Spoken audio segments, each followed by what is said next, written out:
America Bracho. America Bracho's known me since I was 15 years old, and she shares that story. And I'll tell you that as the years progressed, and I decided to run for office at the age of 24 and started campaigning, she always put that in my ear, that health was very important, and the resistance of the city and what they were trying to do. And so I took it upon myself when I got elected to be a champion of health, but to be a champion for people that were not provided the voice at City Hall. And this is what this really is about. It's about now bringing voices together.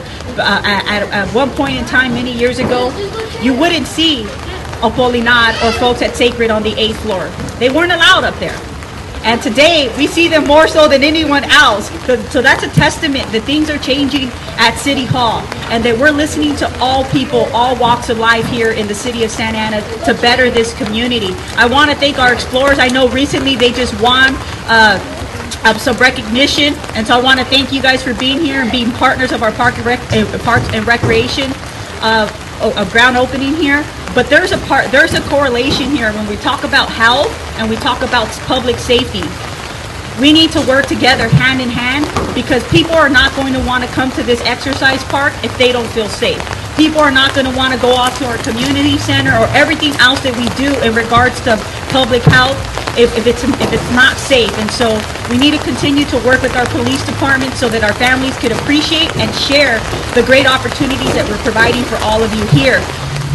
1, 2, 3. Para la ciudad de Santa Ana es importante porque es parte de su desarrollo, y para la comunidad es importante porque nuestros niños ya no van a estar en 4 paredes, sino van a tener un lugar donde puedan hacer ejercicio y no tengan obesidad. Es importante para su salud y para el bienestar de toda la comunidad. Anteriormente ya no se contaba con espacios abiertos para la comunidad en general, pero hoy en día nos están escuchando y este es un ejemplo de eso que estamos pidiendo. Well, one, as you know, in this area, the zip code 92701 was very park poor. And today, with the leadership of the council and our city staff, we've been able not only to bring a community center to the Garfield Elementary School that will provide exercise and leisure activities, but here now in this site, we'll be able to provide an exercise equipment and again, people who want to ride their bikes over here can do that as well. And so I think it is very important for this community, one, because we all know that in the Latino community, type 2 diabetes has plagued our community. And one thing that I know as I've walked and I talked to our residents, they've always asked if they needed outdoor activities, because it's a very dense community here, many apartments, and in those apartments you were unable to play within the structure. And so now that they will be able to either come out right across the street and come here starting April and utilize the exercise equipment and be fit. Open space and joint use has been very important to this community, and so we heard them loud and clear, and we made a commitment to providing as much park and open space and joint use here in this 92701, because it was the most poor park area in the entire city. And so now we're very fortunate that we're increasing our park space here with the joint use with the school district, and then here with property of the city of Santa Ana.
Here at the Santa Ana History Room, we're committed to fostering an interest in local history by collecting, preserving, and making available materials of enduring historical value related to the development of the city of Santa Ana. You can discover your community's rich history, contribute to its preservation, and become part of the history to come.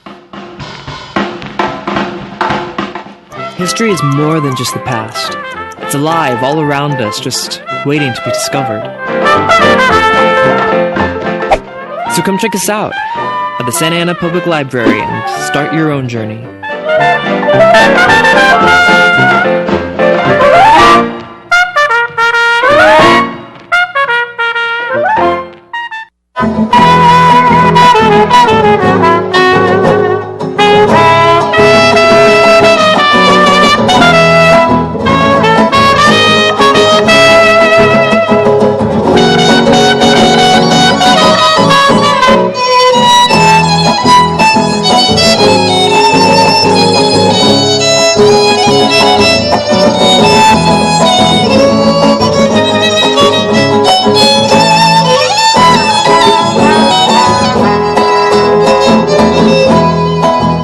Solitaria camina la viquina, la gente se pone a murmurar. Dicen que tiene una pena, dicen que tiene una pena que le hace llorar. Altanera, preciosa y orgullosa, no permite, no quiere consolar.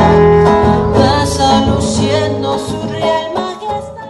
Bienvenida a la primavera. Welcome to the spring. This is the second time we're doing this. Esa es la segunda vez que estamos haciendo Plaza Primavera. Va a haber actividades, música, pan dulce hasta las 7. And we're going to have activities and music, live music, and pan dulce, and the event will end at 7.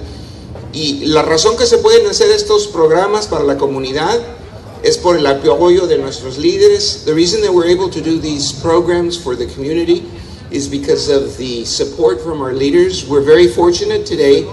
Tenemos la gran fortuna to have our councilwoman, our council member, Angie Amezcua, here, and she wants to come and say hi, council member Amezcua. Thank you, Gerardo. Gracias, Gerardo. Me da mucho gusto estar aquí con ustedes un poquito esta tarde celebrando el inicio de la primavera. A mí me gusta mucho ver eventos como este donde las familias se pueden reunir y pasar un rato muy agradable. La ciudad está haciendo estos eventos casi cada mes, ¿verdad, Gerardo? Cada mes, y estamos muy orgullosos de eso. I'd like to welcome everyone to our Plaza Primavera. It's a pleasure for me to be here today. I'm really happy that the city is bringing events like this periodically about every month, where families can come and spend a good time here in our beautiful downtown. Today I had also an event at the zoo earlier, so if anybody needs to go out there and see the new exhibit, we have some ocelots in the Santa Ana Zoo. Estaba diciendo que en el zoológico de Santa Ana acaban de abrir una nueva exhibición de unos gatitos originarios de Brasil para también que disfruten ahí con sus familias y sus niños. I hope everyone has a great time and thank you. Las noches sin ti agrandan mi soledad. A veces he estado a punto de irte a buscar.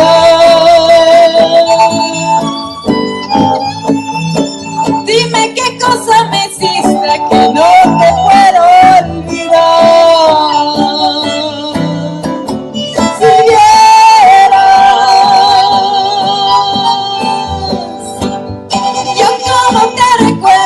En mis locos desvelos le pido a Dios que vuelvas. Si vieras, yo como te recuerdo, será porque aún te quiero. Y espero que tú escuches esta canción. It's important for youth to come to events like this. One is that they could see other youth expressing their talents, their abilities. In fact, my daughter's performing tonight, so I'm pretty excited about that.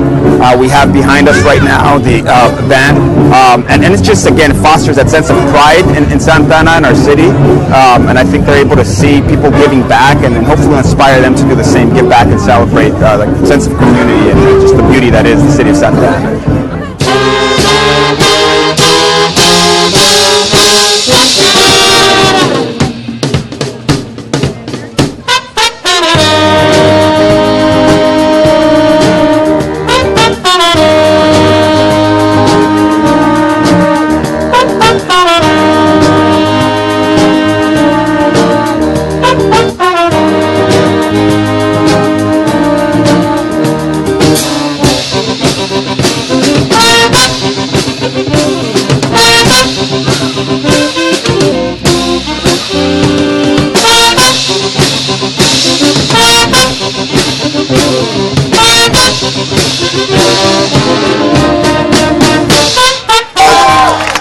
So it just is great to see all these beautiful faces up here, out here in the crowd, and these wonderful faces that have performed out here. Another round of applause for the Saddleback High School Jazz. You guys enjoy that?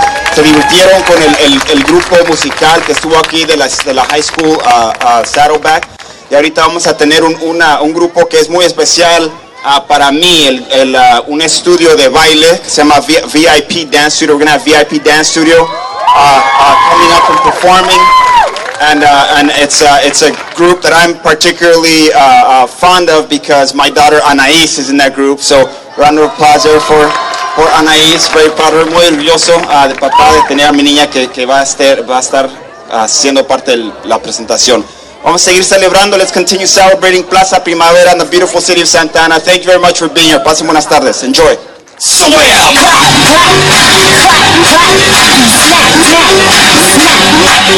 calling out legends, stage and stars. I wanna see legends, stage and stars.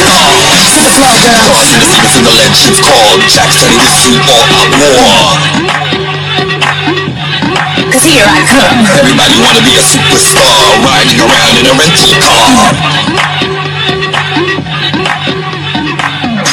I wanna see runway, I wanna see old I wanna see new way, I wanna see you swing the runway service. Got socks on with Saint Laurent, gotta kiss myself, I'm so pretty. I'm too hot.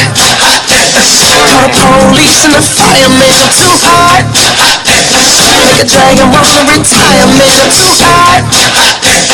Say my name, you know who I am, I'm too hot. And my band about that money, break it down. Girls hit you hallelujah, girls hit you hallelujah, girls hit you hallelujah, cause Uptown Funk don't give it to you. So hot, y no digas nada, que no vale más pelear, si sigo siendo perdón de mi alma, por más brava que estás hoy, tú serás mía mañana.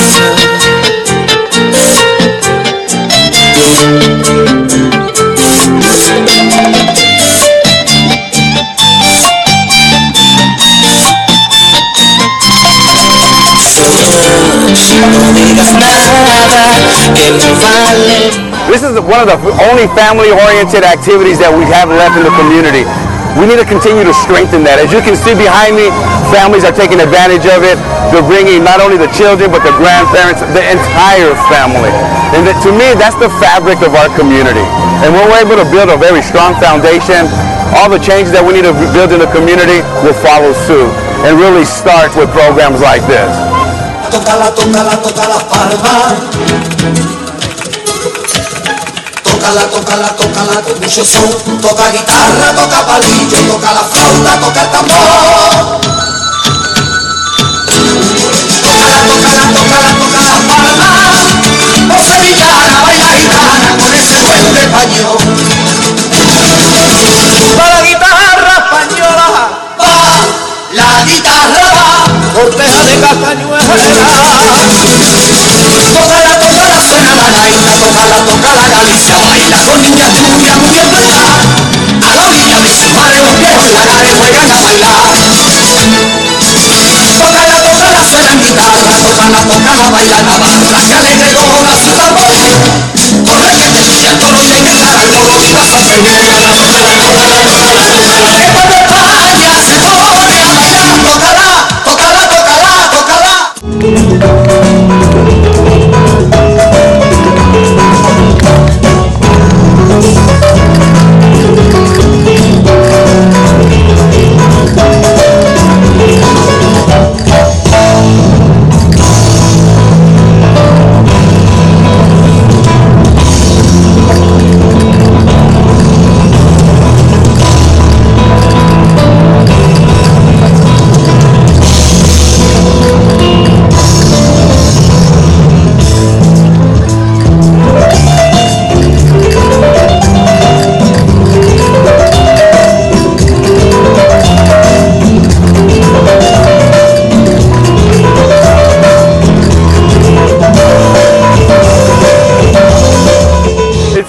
To me, it's a firm believer that it takes a community to raise a child, which means it's everybody within the community has a role and a responsibility that they have to roll up their sleeves and do their part as well, which doesn't mean just the adults. It means everybody on that spectrum, from grandmother all the way down to the infant as well.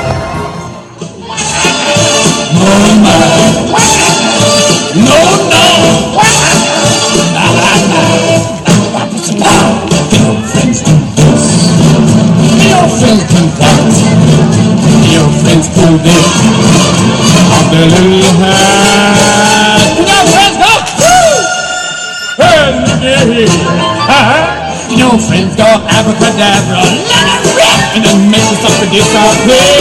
Don't you get them like your funky eye, with Angelo you'll be dancing.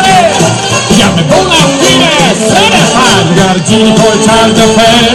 I got a power to help you out. So what you wish I really wanna know. You got this dance 3 miles long, no doubt. Well, all you gotta do is rub that snow. Mr. Aladdin still having a shot 2 or 3.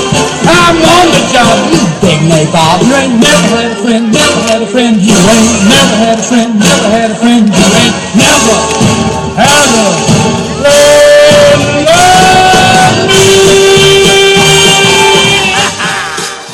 One of the beautiful things about Santa Ana, we have a very diverse community, and when we have opportunities such as this to bring our community together, it's a fun thing. It's very important to be able to foster this sense of community, of celebration, richness in culture, and that's what we're seeing here tonight.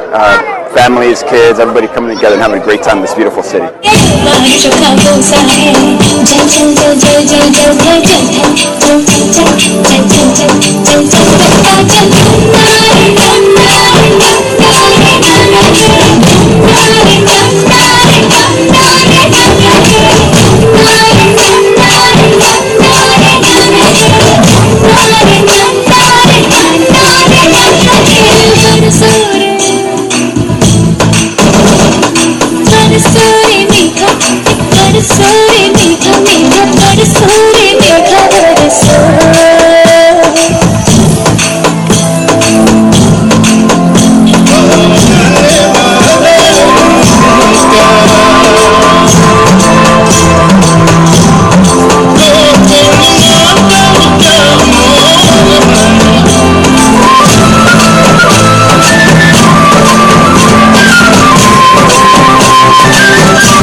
When looking at Santa Ana, one can see a bustling city with great history and opportunity. At every turn, one is able to explore and venture into a rich and diverse background. Through careful cultivation, local businesses have been able to grow and flourish along this beautiful city.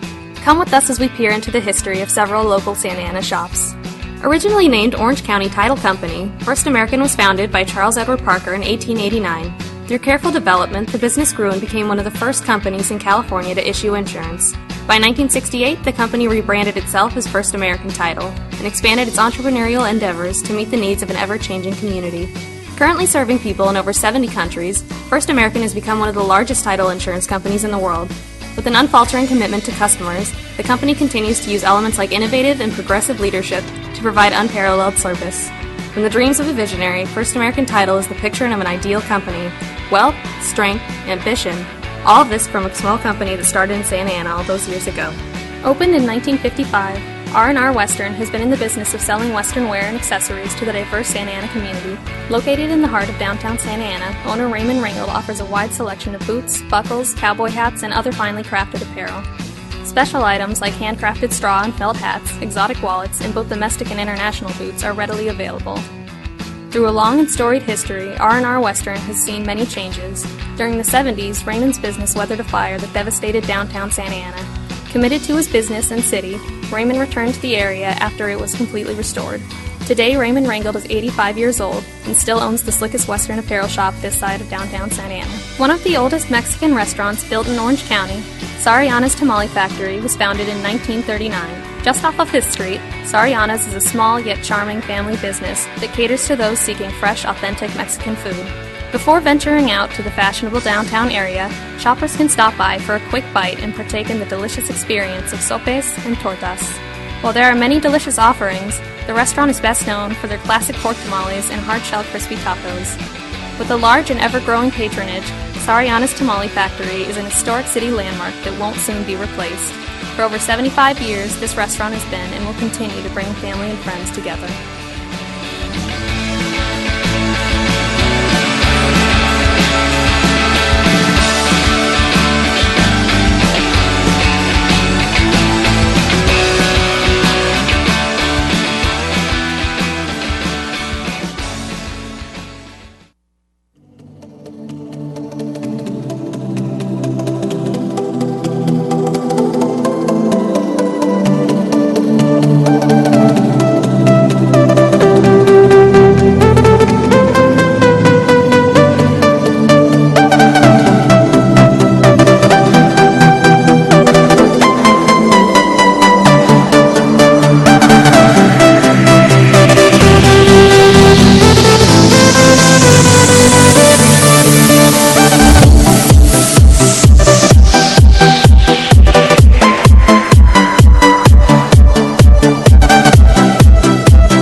with a time of 1911, Wendy Carey Avendano!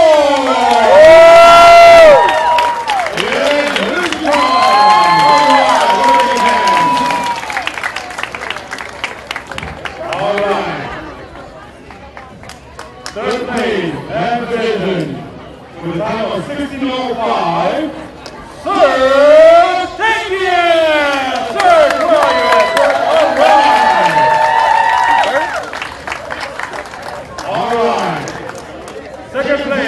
to the female division with a time of 18:34, Natalia Lopez! Is Natalia Lopez in the house? All right. Number 2 for the men's division with a time of 16:04, Jorge Flores!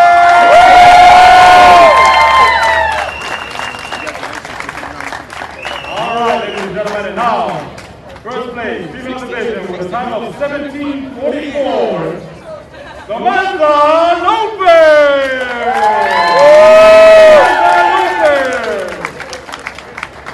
All right.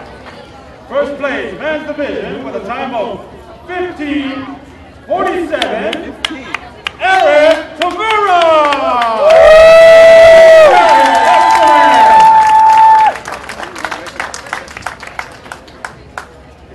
Go ahead and take your opportunity.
Known as the water jaguar in Brazil, this voracious hunter is called Lobo de Rio, the river wolf.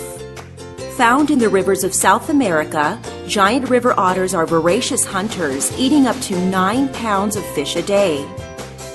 They've even been known to kill and eat anacondas, the world's heaviest snakes, along with caiman, a type of freshwater crocodile. The giant river otter is the world's largest otter and grows to be an amazing 6 feet long. Their webbed feet and wide flat tails propel them swiftly through the water in search of food or a new place to explore. Their swimming underwater is graceful and effortless. They live in large family groups and are active, playful, and very vocal. And they are endangered. Giant river otters are the rarest otters with only a few thousand left in the world. Their biggest threats are from people who hunt them for their pelts and overfish the rivers, leaving them little food to survive.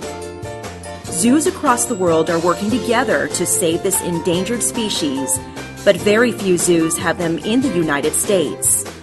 Their playful antics, loud calls, and non-stop eating make them a favorite with zoo guests.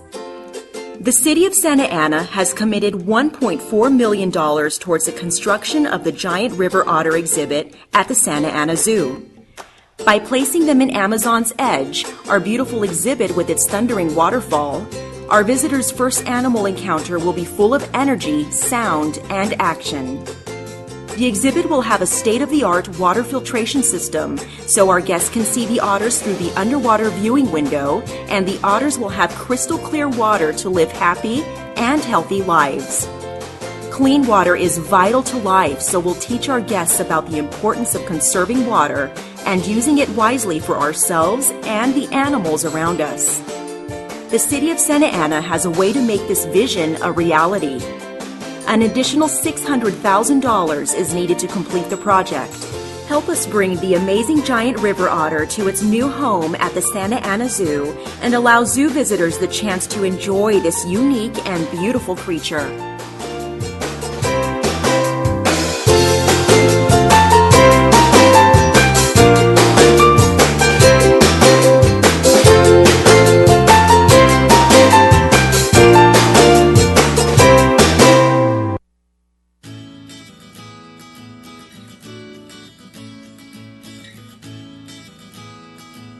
By making purchases with local businesses and vendors, more of your money stays close to home. This in turn supports our parks, recreation centers, libraries, and other services in development that enrich and improve the lives of Santa Ana residents.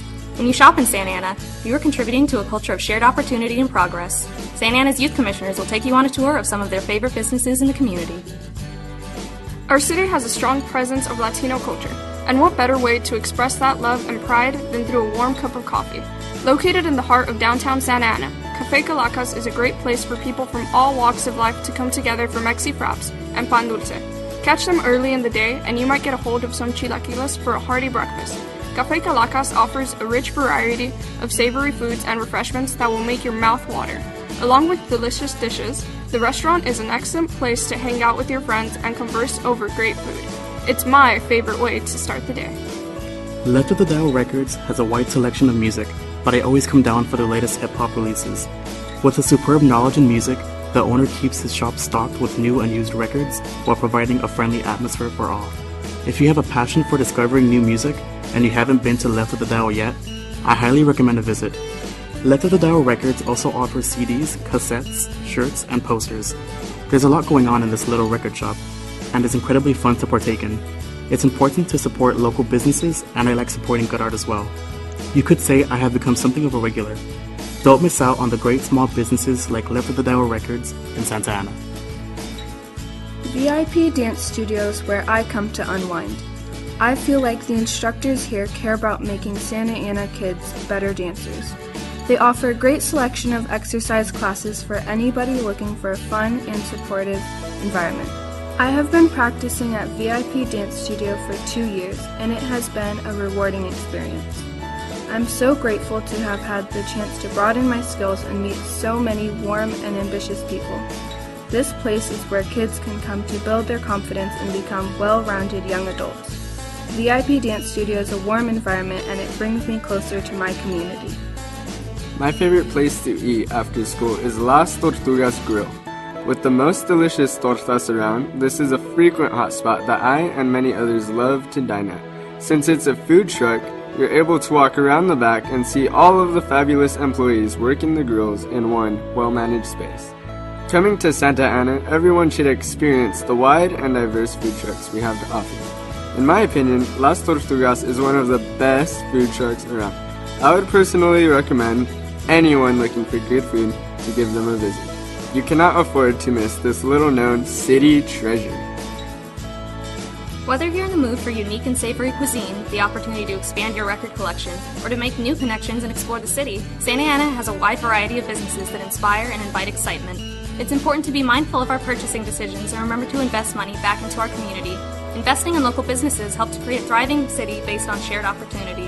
That's why the Santa Ana Youth Commission supports the citywide effort to remind residents to shop local and shop Santa Ana.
Good afternoon, ladies and gentlemen. My name is Logan Crow, and I'm the founder and director of the nonprofit independent theater, the Frida Cinema. I came to Santa Ana first and foremost because of my love for arts, community, and culture. Santa Ana is known for its bustling art scene, arts institution, public art, passionate artists, and I knew that an independent art house cinema would complement such a community well. And boy, was I right. It's been extraordinary to see Santa Ana's diverse interests and groups and passions make a home for themselves at the Frida. Moreover, it's been especially rewarding to see a lot of the local population who weren't sure at first what to make of the sort of unique approach to what I and my group believed a cinema could feel like and be for its community, and start to take in event after event, film after film, and make a home for themselves at the Frida as well. Over the last year and a half, the Frida Cinema, Santa Ana has just exploded with new businesses, restaurants, arts organizations, just a variety of eclectic businesses opening up all around us. It's been exciting to see. It's been exciting to see also some of the seasoned businesses benefit from this influx. It's been an extraordinary thing to be a part of. My name is Logan Crow, and I am Santa Ana. My name is Ryan Chase from 4th Street Market in East End. My family has been in downtown Santa Ana since 1919, and I'm the 4th generation to do business in the city. It's actually a funny story, but my grandfather, or great-grandfather, was looking for a shoe store and was on a train and stopped in Anaheim, and there was already a shoe store, so I got back on the train, stopped in Santa Ana, and there wasn't one, so that's how I ended up here.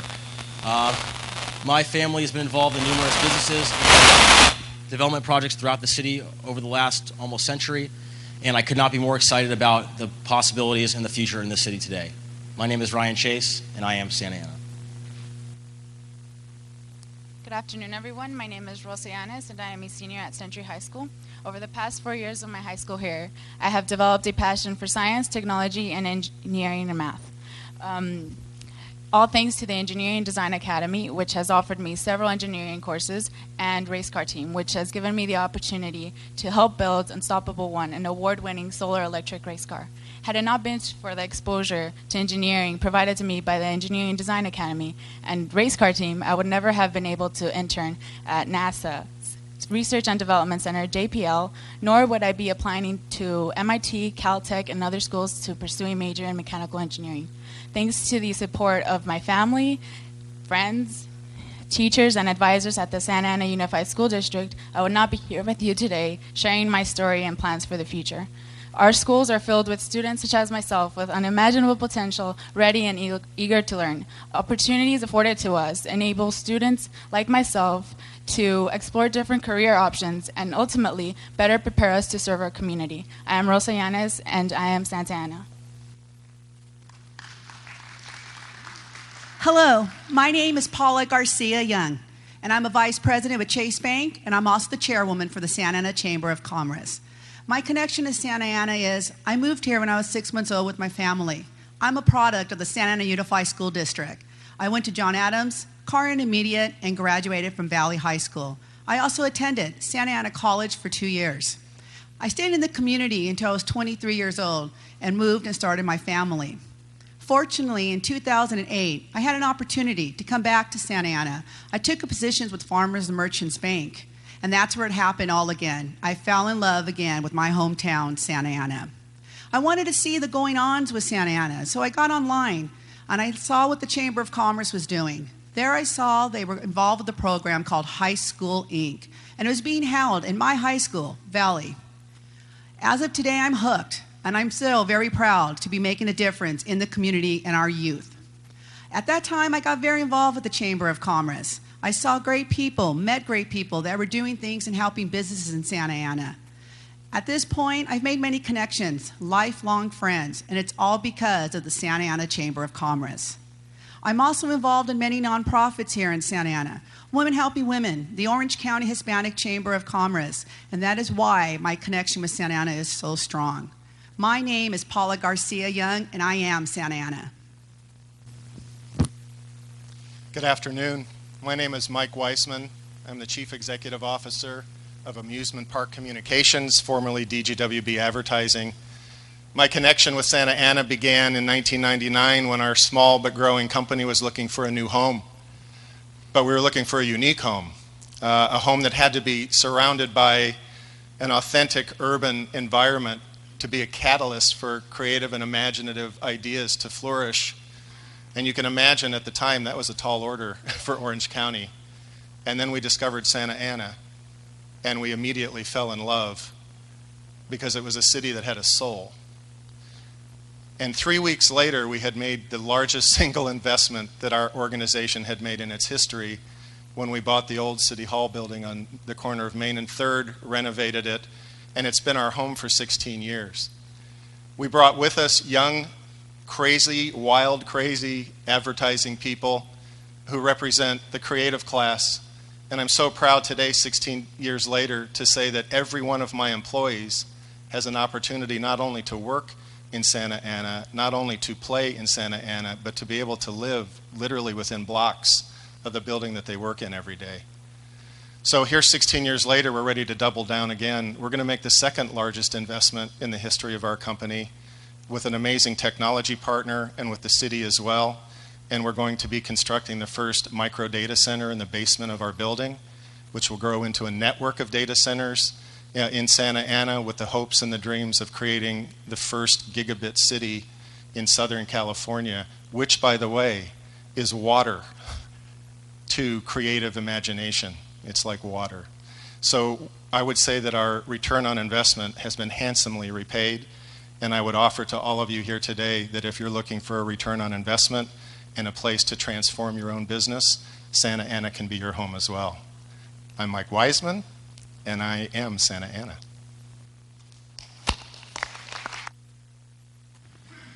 Well, welcome to our third annual GROW Conference, our economic development conference. That's our third year, and we're excited that you're all here with us today. I'm Dave Elliott, President and CEO of your Santa Ana Chamber of Commerce. Would you welcome our mayor, the Honorable Miguel Pulido, to welcome us to the great city of Santa Ana?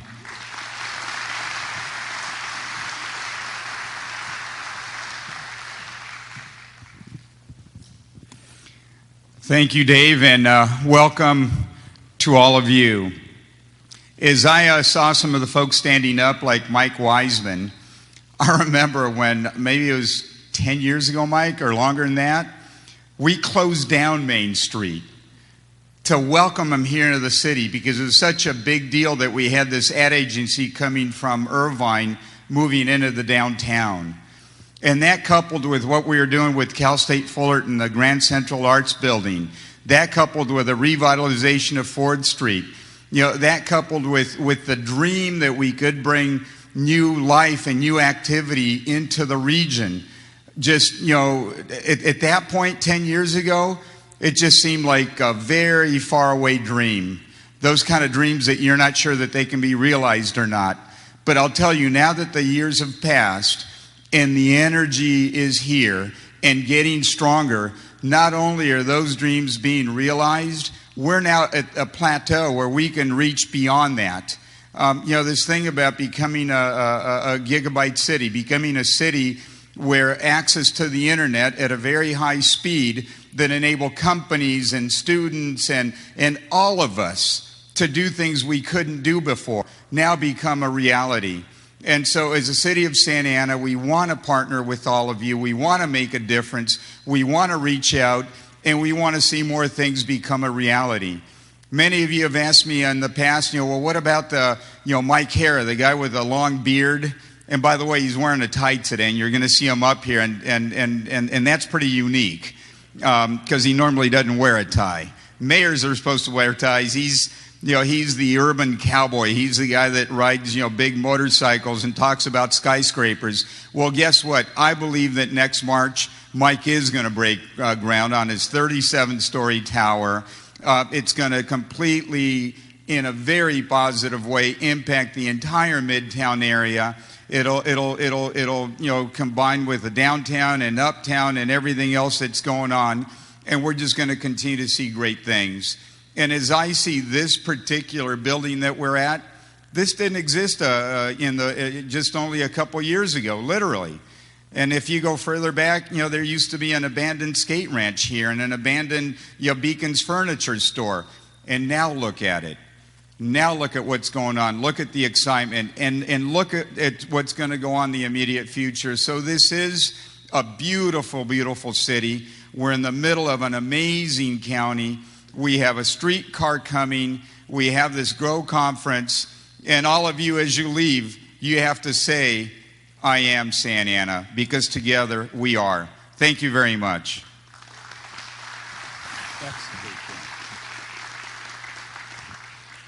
All right. Thank you, Mr. Mayor. I always call him Mr. Mayor, because he's the mayor, right? So thank you, Mr. Mayor. So it is now my pleasure to introduce today our moderator. Steve Cherm has been in the media business for more than 35 years as a journalist for 4 California newspapers and owner of an Orange County-based media company, and now the Chief Revenue Officer for the Orange County Register and Freedom Communications. In his current role, he travels the region and the country talking about the strength and growth potential of our market. Please welcome to the stage a community leader and a great friend of mine, Steve Cherm.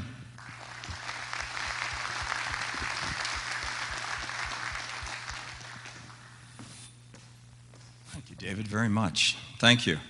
I had to look around when he was talking. I wasn't sure you were talking about me, David. Thank you very much. Very kind words. I'm going to pop this in. Wow, this is tremendous. I do have a script, but I'm going to go off script just for a moment.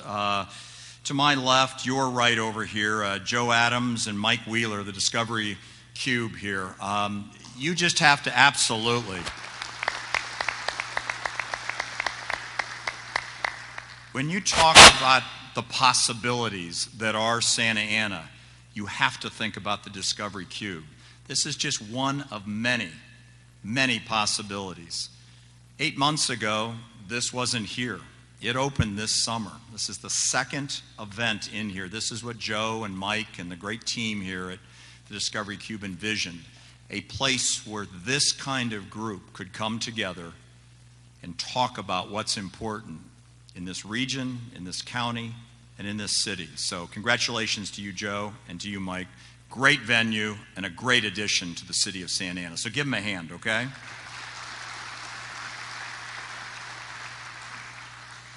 I'm truly delighted and excited to be here this afternoon, to be a part of this annual gathering of Santa Ana influencers and civic leaders, as well as business executives, developers, and employers in this great, great city. But Santa Ana is much more than the seat of government here in Orange County. It is home to one of the most dynamic and diverse populations in the region. It is also the business address for some of the most important companies and cultural institutions and education landmarks Southern California has to offer. My job today is simple: moderate 2 panels, very distinct and different, 2 panels that will give us an update on the progress to drive Santa Ana's emergence and reputation as a center of commerce and culture in the heart of one of the strongest regional economies in America. The first panel is made up of what many believe is a municipal dream team. These are 3 all-stars who are helping to pave the way for rapid redevelopment and growth for historic Santa Ana. I would like to have you help me welcome to the stage David Cavazos, Hassan Hanagi, and Kelly Renders. David is the city manager of Santa Ana, absolutely. David is the city manager of Santa Ana. Hassan is the executive director of the city's planning and building agency, and Kelly is the executive director for the Community Development Agency. Now, as they get seated, and before I join them, a little more about each of these 3 all-stars. David began serving as city manager of Santa Ana in October 2013, with more than 25 years of public management experience. Previously, David was the city manager of Phoenix, where he began his career as an intern. In his role as Phoenix city manager, he trimmed the Phoenix budget, streamlined the permitting processes, and helped revitalize its downtown. Under his leadership, Phoenix successfully turned around a historic deficit into a surplus within 2 years and maintained a AAA bond rating during his tenure as city manager. Welcome, David.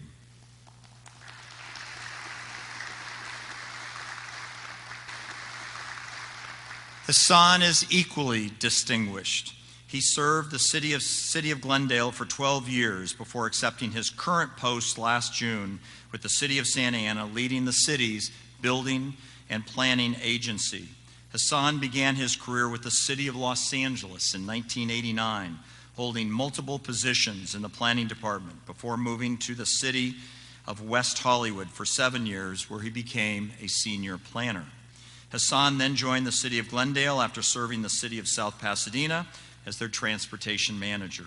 During his time in Glendale, Hassan served in many planning capacities, including being appointed as the Director of Community Development in 2010. Please welcome Hassan.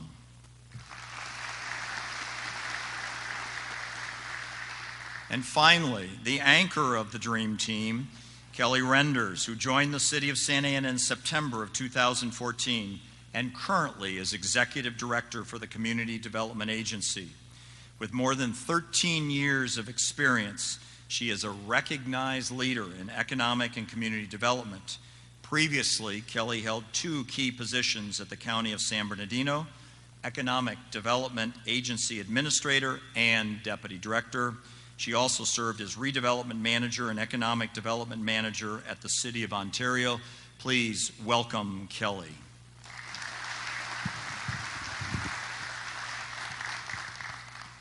All right, so as I take a seat here, we have a full house. Isn't that exciting? Just exciting that this many people would take a Wednesday to be a part of this. So, David, I'd like to start with you. In the last 2 years since your arrival in this city, talk a little bit about where the city has come and some of the things that have happened, and then we'll talk about the future in a moment. But talk about where we've come the last 24 months. Thank you, Steve, and I'm so glad to be here. I want to thank the mayor and the city council for all the work that's been done, the chamber for the partnership, and all the business owners that are here and all the residents. So we are definitely building on our successes. We've had good 2 years. We did have some financial challenges that we've overcome. As a matter of fact, we have a positive budget. We've had a $25 million surplus in the last 2 years. We've grown our budget by $20 million. We've achieved a 20% reserve, and we've added over 80 positions to enhance the quality of life. On the business side, revenues are up, property values are up. As a matter of fact, I read it in the register, but 92701 was the #1 performing zip code in Orange County with over a 50% increase in appreciation in terms of value year over year. So it was the #1 leader for Orange County. That's something we're really proud of. We're all-time high for businesses, and we think we've got a great future, and we're positioned very well. Hassan, you have a very important role here overseeing planning in a city that's very much underway in construction. Talk about 3 things that you are bringing to this city to really encourage investment going forward. Well, I'm going to mention 3 things, but underneath all these 3 things, I want to announce, as a planner, it's very difficult to say that I'm pro-business and pro-investment and pro-development. Most planners are shy about that. I'm not shy. I'm very proud of that. So the 3 things that we're doing is we're streamlining the zoning code by... Thank you. We are changing our antiquated zoning code that has a lot of different things happening at the same time to a very streamlined by right zoning. We are going to instead focus on design and the quality of the buildings that are going to be built, but we're going to remove a lot of the complicated obstacles. We're doing this general plan update starting at now. We're going to do it in 2 years, and we are starting a real comprehensive package of streamlining of the most popular entitlement processes that the business community is interested in doing, that we see obstacles. These are the first 3 things we're doing right now. Terrific. Kelly, it was mentioned earlier, I spend some time traveling outside of the region, talking to folks around the country, the Walmarts, the Pennies, the Kohl's of the world, about Southern California and Orange County. Certainly they know about Disneyland, certainly they know about our beaches. Why is Santa Ana the best kept secret in this great county? Well, I think for those that have been in the know, it hasn't been, a huge secret. We've had a lot of reinvestment in downtown. We have a lot of vibrant businesses who have come in. We have sort of an exploding culinary scene. So there's a lot of things going on. I think typically Santa Ana has been viewed as one of those places that may just have lower lease rates. And, when you're looking in Orange County as a more affordable choice. But I think people are looking at this city in a whole different light. We have such a vibrant arts and culture scene. We have more millennials than any other city in Orange County. So we are really have a lot of other types of strategic advantages that you just don't find in our surrounding communities. And I think we're very focused on that. We are focused on branding our city. We are focused on public relations efforts to help tell the stories of the wonderful people in our city, of the businesses in our city, and we're embarking on an economic development strategic plan. And this will help us understand what businesses are in our cities, what clusters are here, how do we leverage those clusters to attract more jobs for our residents, and how do we continue to encourage the investment in the city. And I think this team up here really understands, and Hassan will talk about this even more, that we understand that if you aren't able to get open and be open for business, that we as a municipal corporation are not making money. I can't agree with you anymore. I was several weeks ago on a Saturday night in the 4th Street Market, and it was not only crowded, but it was filled with people who had driven from Los Angeles, from San Diego, from the Inland Empire. So something really special is happening here. So very exciting. David, we know infrastructure is a topic that has garnered national headlines, concern. It's part of the 2016 presidential campaign. What's happening to infrastructure nationally, statewide. Here in Santa Ana, it's a very important initiative for you. Talk about it a little bit.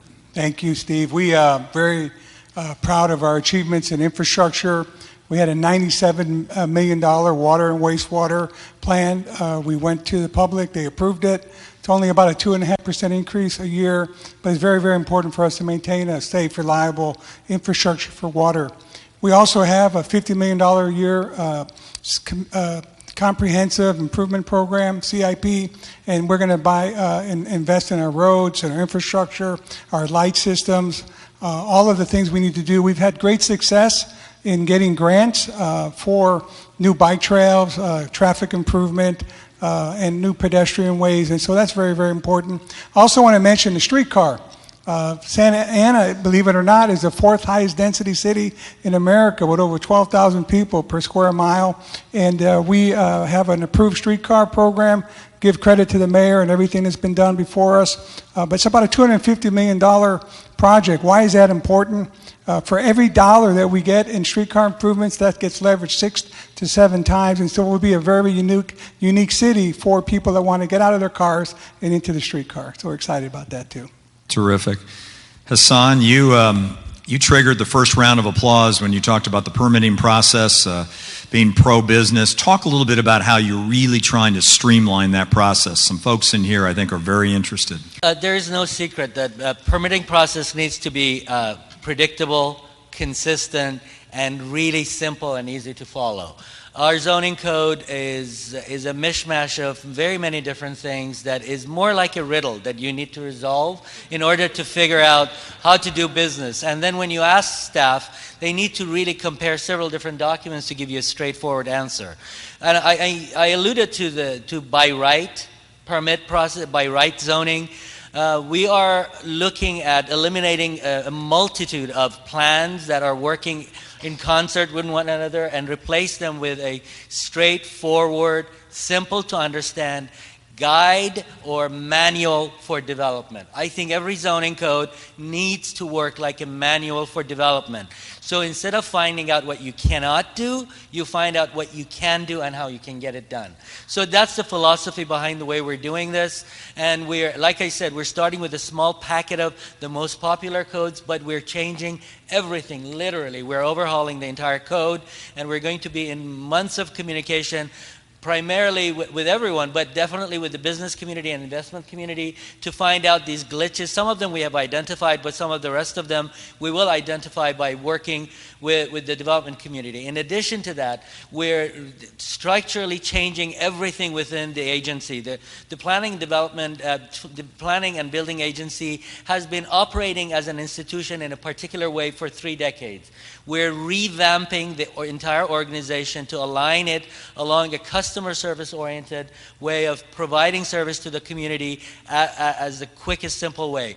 In addition, we're looking at eliminating several processes that are unnecessarily complicated and they're not administrative. They require multitudes of hearings. We can replace them with administrative processes that meet the same intent over the counter or through a simple set of communications with staff. Terrific. Thank you. And good luck with the process. That's very important. Kelly, we heard in some of the opening testimonials that were just marvelous. All 5 of you, I believe there were, who stood up and spoke about Santa Ana. Very genuine, very authentic. Thank you. You did a wonderful job. Arts and culture were mentioned several times by those presenters, those speakers. Talk about how you're going about leveraging what the mayor talked about in terms of our roots, arts and culture in this community. Yes, well, we have over 500 businesses that are arts related, and they employ about 3,500 people. So arts is deeply rooted in this community. We have the Artist Village downtown. We have over 30 galleries downtown, 8 museums. We have a multitude of cultural resources. So it really behooves the city to leverage those resources, and we've recently created an Arts and Culture Commission. They are deeply committed to this community and moving the arts forward. Through that commission, we are working on an Arts and Culture Master Plan, so that will really cement the city's relationship with the arts and culture community and continue to help that thrive. And in addition, we just gave out a series of grants. We gave out $85,000 worth of grants to local artists and arts organizations. There's 12 grants, everything from community murals to playwriting to cinema to expanding the children's arts programs within our schools. We really are committed as a city to supporting the arts. We feel it's our job to keep this energy that is grassroots in this community focused and moving forward. And we know that arts and innovation really, breeds economic development in so many ways. And so it's very, very important that we keep our eye on the ball when it comes to arts. Terrific. Thank you for your work in that area. I'm going to come back. Absolutely. You can clap anytime. I'm going to come back to the city manager. It really doesn't matter where you live. Public safety is always top of mind. Residents, businesses, those that are looking to invest. Talk about where public safety ranks on your priority list and what you're really doing to make sure that is something people think about when they hear Santa Ana. Public safety is our number one priority. About 2/3 of the city budget is dedicated to public safety for police and fire. We've been very successful in the last 2 years in adding about 10% more police officers. We were able to get 2 COPS grants, I'm very happy to report, from the federal government for 20 police officers total. We were just notified last week about that. And we also received a substantial increase in anti-terrorism funding for the Anaheim-Santa Ana area, the largest grant increase in the United States, 83%, $5.5 million. So we've generated millions of dollars from the grants that we've received, but also the public supported public safety in our budget process, and we added many more police officers. We're going to focus and redouble our efforts on community-based policing. We're going to add body cameras to make sure that the public and transparency is very important in terms of confidence in our police department. We have an excellent police department. We have an outstanding police chief, and we want to make sure that everybody, every business, every visitor, and every resident feels safe in Santa Ana. Terrific. Thank you very much for that. Hassan, I probably should have asked this question on the heels of Kelly's good answer about arts and culture, but you have the ability to do some interesting things in terms of zoning. Talk about an arts district, what that might look like in Santa Ana, how you might structure that, and what we might be looking forward to seeing. I'll be happy to. I'm sharing two maps that I basically was working on this morning. These, for those of you who are interested, these maps, I'm sorry to mess up the beautiful setup here by adding two hanging maps, but these are the growth areas that we're targeting for Santa Ana. If anybody's interested, you can look at. In these growth areas, there are several opportunities to introduce arts and entertainment districts. And obviously, the very first one that we're going to start with is going to be in downtown. Kelly and I have already spoken with each other. We're coming up with a program that combines a number of zoning regulations and entitlement review regulations that we can streamline and make a lot easier, focus towards all the uses that are directly or indirectly related to the arts and entertainment at the same time. What that could means that we can identify a boundary, work with the police and fire departments in terms of safety to make sure we're not violating any of their safety concerns or stepping on their toes for that matter, and work with the ABC to come up with ministerial processes for example, service of alcoholic beverages in conjunction with arts activities or with restaurants in designated areas of the city, even outside the business venues.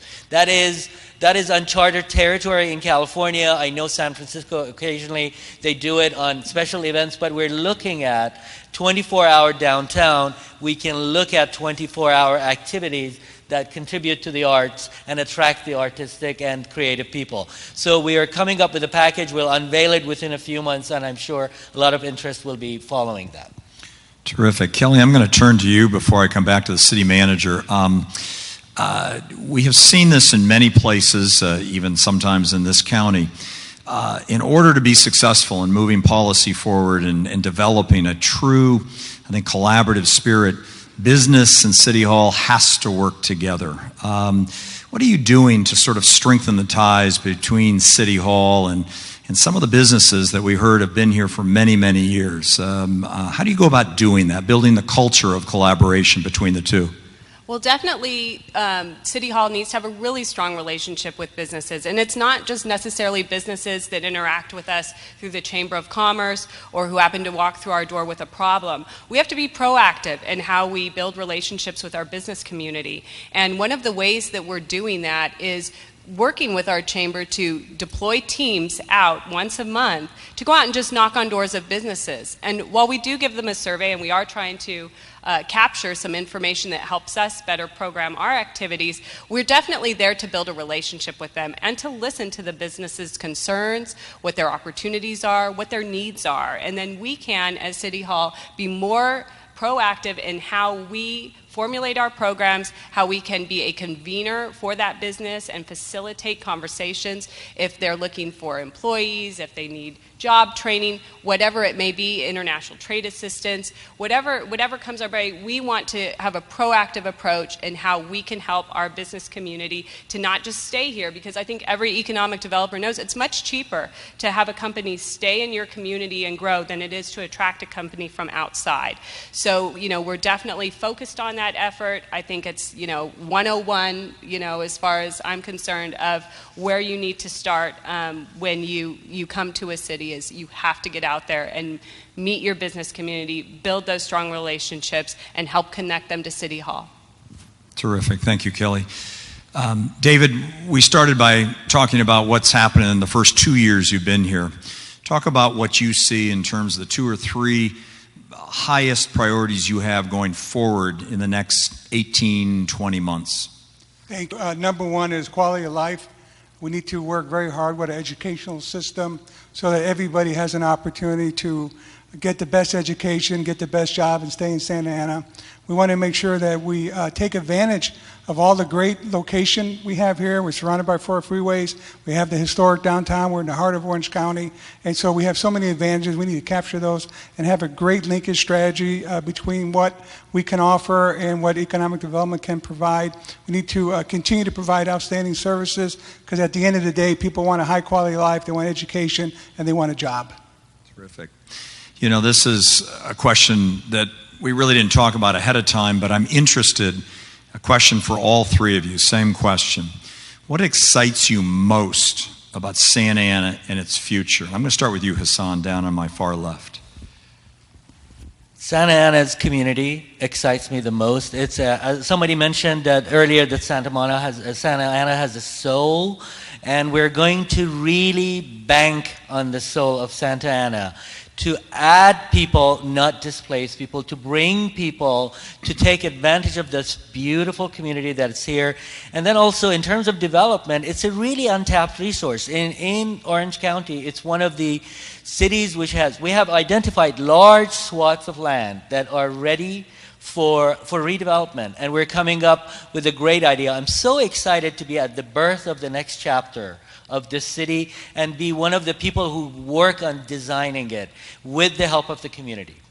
Terrific. Kelly, same question. What excites you about Santa Ana? Well, I think Santa Ana has its energy. I think you go downtown, you feel this energy. I think it's absolutely what attracted me here is you look around and you see opportunity everywhere, and you see a lot of diversity everywhere. And I think it's very interesting for somebody like me to work in a community where you have all sorts of different energies and people converging from all different walks of life. And to me, that's the most exciting thing about this community.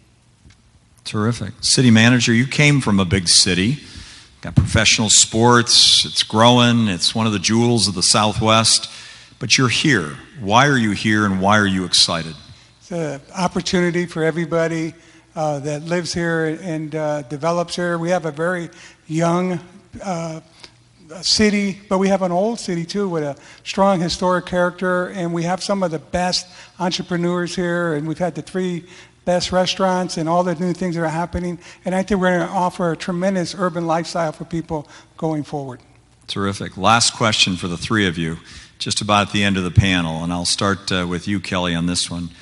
One word, if somebody asks you Santa Ana, describe it in one word, what would that word be? Opportunity. Hassan? Exciting. David? Enthusiasm. Ladies and gentlemen, this is our all-star team in City Hall.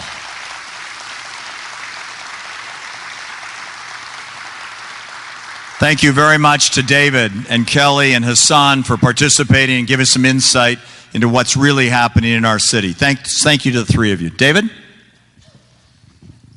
So this is the commercial break. So as our next panel is getting ready to come up, I want to acknowledge some outstanding sponsors. When you came in today, Velvet was supplying and giving you some drinks and things, and they will be out at the end today as we have a little opportunity for you to meet a lot of the panelists today and meet each other, a little mixer afterwards. We want to thank Velvet Lounge for participating with us today. And then our kids from High School Inc., you heard a little bit from Paula. Our culinary students from High School Inc., yeah, give them a round of applause. Those kids are great. They're going to be out there as well. And be nice to those kids and help us out at Valley High School as well. There are a number of other sponsors that are in the program and a lot of them have exhibits out in the reception area, so I hope you'll stop by those different ones. They're listed in the program under our corporate sponsors and our corporate partners. They're all in there, so please, and they've been on the screen and will continue to be on the screen, and I want to thank those corporate sponsors because without all of our sponsors, today doesn't happen. So I want to thank those. But I do want to thank some additional sponsors. Mike Weissman with Gigabyte and with Amusement Park. Where's Mike at? Just stand, Mike. Thank you for your sponsorship. My good friend Stu Betty from Spyglass Investment Group. Where's Stu at? You're here someplace, Stu? Just stand up. Do I see you? All right, thanks. Ryan Chase with East End and SA Properties and 4th Street Market. Where's Ryan? Up here. Coming up here. Come on up here, panelists. Come on up. I want you to come up now, okay? Those are some of our bronze sponsors. And then for our silver sponsors, where's Michelle at? Cheska. Michelle? She slipped out for just a minute. All right. With Cal State Fullerton, we want to thank Cal State Fullerton for their sponsorship. For David and Kelly from the city of Santa Ana, thank them for their belief in this Grow Conference and being a part of this. And I know that they just did a great job for us. David and Kelly, where are you at now? Stand again, take another look. Okay, put your hand up, okay? There you go. Thank you. And one of our new sponsors, HBC, Howard, Mike Howard. Where's Mike at? Is he out there in the audience? Mike, stand up. Thank you. Let me tell you about... They are the #1 tenant improvement contractor in California, and they're right here with us. So thank you for being here, part of that. And then, where's Jonathan Mayer from Westfield? Right to my left over here. Oh, it's on the stage right now. Okay, I forgot about you, Jonathan, up here. So, Jonathan from Westfield. Let's thank Jonathan. And I have to say a special thanks to Michael Hara for Caribou stepping up at the very beginning of this, saying, you know what, we believe in this, and we want to be a part of it. Michael, thank you very much for your contribution and being here and be a part of this. Now, the last thing I think I got all of our major sponsors and things, but I want to thank an outstanding planning committee. So if you're on the planning committee, would you stand, please? The names are in the program, but planning committee members, would you please stand so you can be recognized?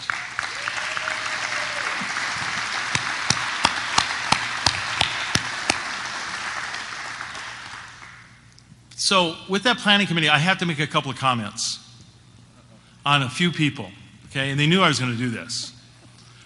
So this whole concept of our Grow conference for this year was born from Kelly Renders. Kelly, from the very beginning, has said, we need to do something that just tells more of why Santa Ana. And I want to thank Kelly for her perseverance and really pushing the envelope for this conference today.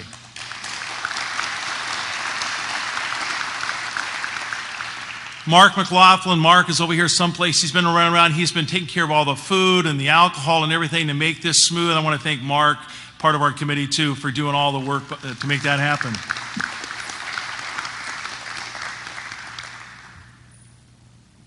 And then I want to thank Mike Wheeler, of course, and Joe Hart for what a tremendous facility here for us to have our third annual Grow Conference, and we're coming back. Would you thank Mike and Joe? We did earlier, but thank them again for this place. There are two guys that I've told them that they are now the executive directors, executive producers of this program. They tried out this year, and now they're it. And that is Jonathan Mayer and Bob Duncan. Where are you at, Bobby? And Jonathan's right here. Right here. I want to thank Mike Weissman for his leadership as a co-chair of our Economic Development Council and being a part of this. Mike, thank you very much over here. And just again to the whole committee, but these folks have gone beyond the call of duty and making this thing happen today. And I just really appreciate the full committee. And then there are just two people I have to thank: my right arm and my left arm, Tony Hatch, and with the Chamber of Commerce down front here. Tony, thank you very much. And Sly Pava, I don't know where Sly's at. She's still maybe checking people in. I don't know, that kind of thing. Anyway, thank you very much for all of your efforts as sponsors and committee members. And Steve, it's back to you.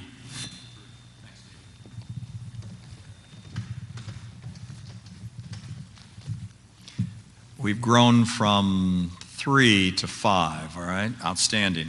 Our first panel examines Santa Ana today from the city's perspective.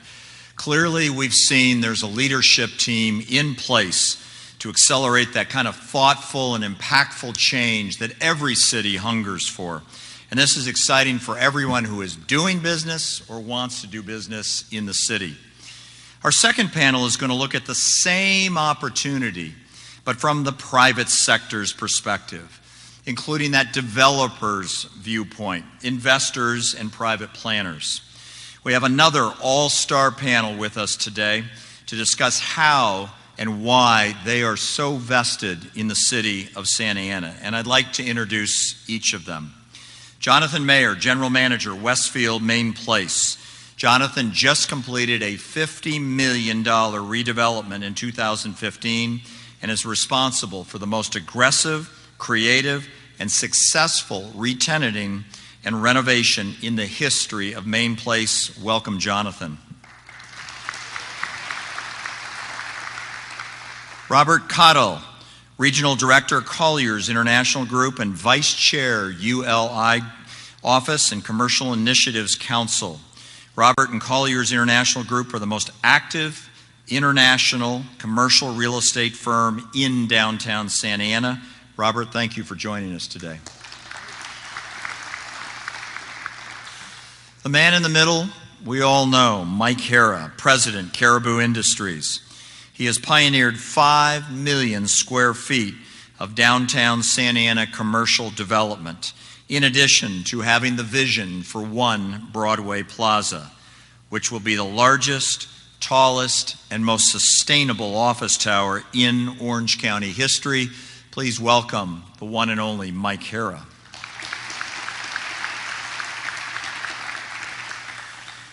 Ryan Chase, Principal, S&A Properties and President of Downtown Inc., is a Santa Ana investor and developer of East End in downtown Santa Ana, with 4 square blocks of unique shops, galleries, restaurants, and creative space.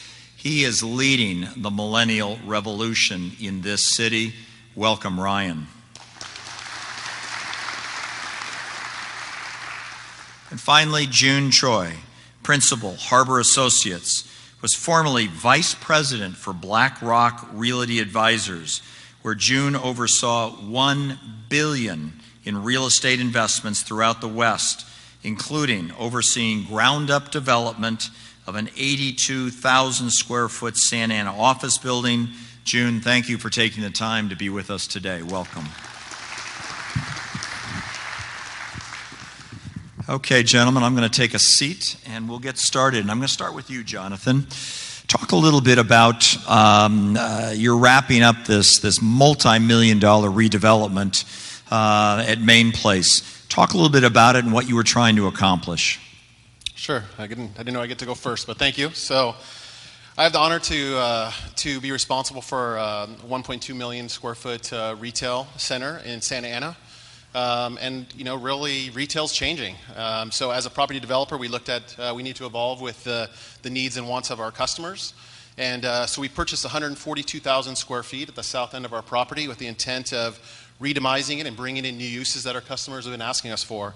So we brought in 24-hour fitness super sport, Ashley Furniture, Round One Bowling and Amusements. We brought in some great restaurants with Lucille's, Volcano, Panini Cafe. And then throughout the center, we've just been re-tenanting an aggressive strategy to bring in great national brands, hot concepts, and just more opportunities for the customers to enjoy our center. I think it's been great. It's been received really well so far. The big thing for us, a few years ago, retail was different. People just, simple retail therapy was you went to the mall and you shopped and you went home. And that's just not the way it is anymore, So people want to make a day of it. They want to spend time with their family and friends. They want to grab a coffee. My wife can attest to this. She goes to the mall. The first thing she does is grab a coffee to get her shop on, So, people are looking for more of that experience. They're looking for an opportunity to come with family and friends, entertainment, movies, entertainment venues, restaurants. So we've really been going after that. In business, it's all about live, work, play. And in retail, it's all about shop, dine, and play. So I'll tell you, Main Place wasn't known for restaurants a few years ago. We had 3, and at the end of this year, we'll have 15. So we've really been going after that. Congratulations. Very ambitious, and it sounds like it's progressing well. So congratulations. Yes. Robert, we talked a moment ago about Colliers International and their commitment to Santa Ana, and particularly representing the iconic Spurgeon Tower. Talk a bit about that experience, but why Santa Ana? Why is Colliers here? A very good question. We've been active in Santa Ana for many years, but really just going around sort of the outskirts. We had Freeway Corporate Center on the 55 freeway. We also had some properties up and along the 5 freeway.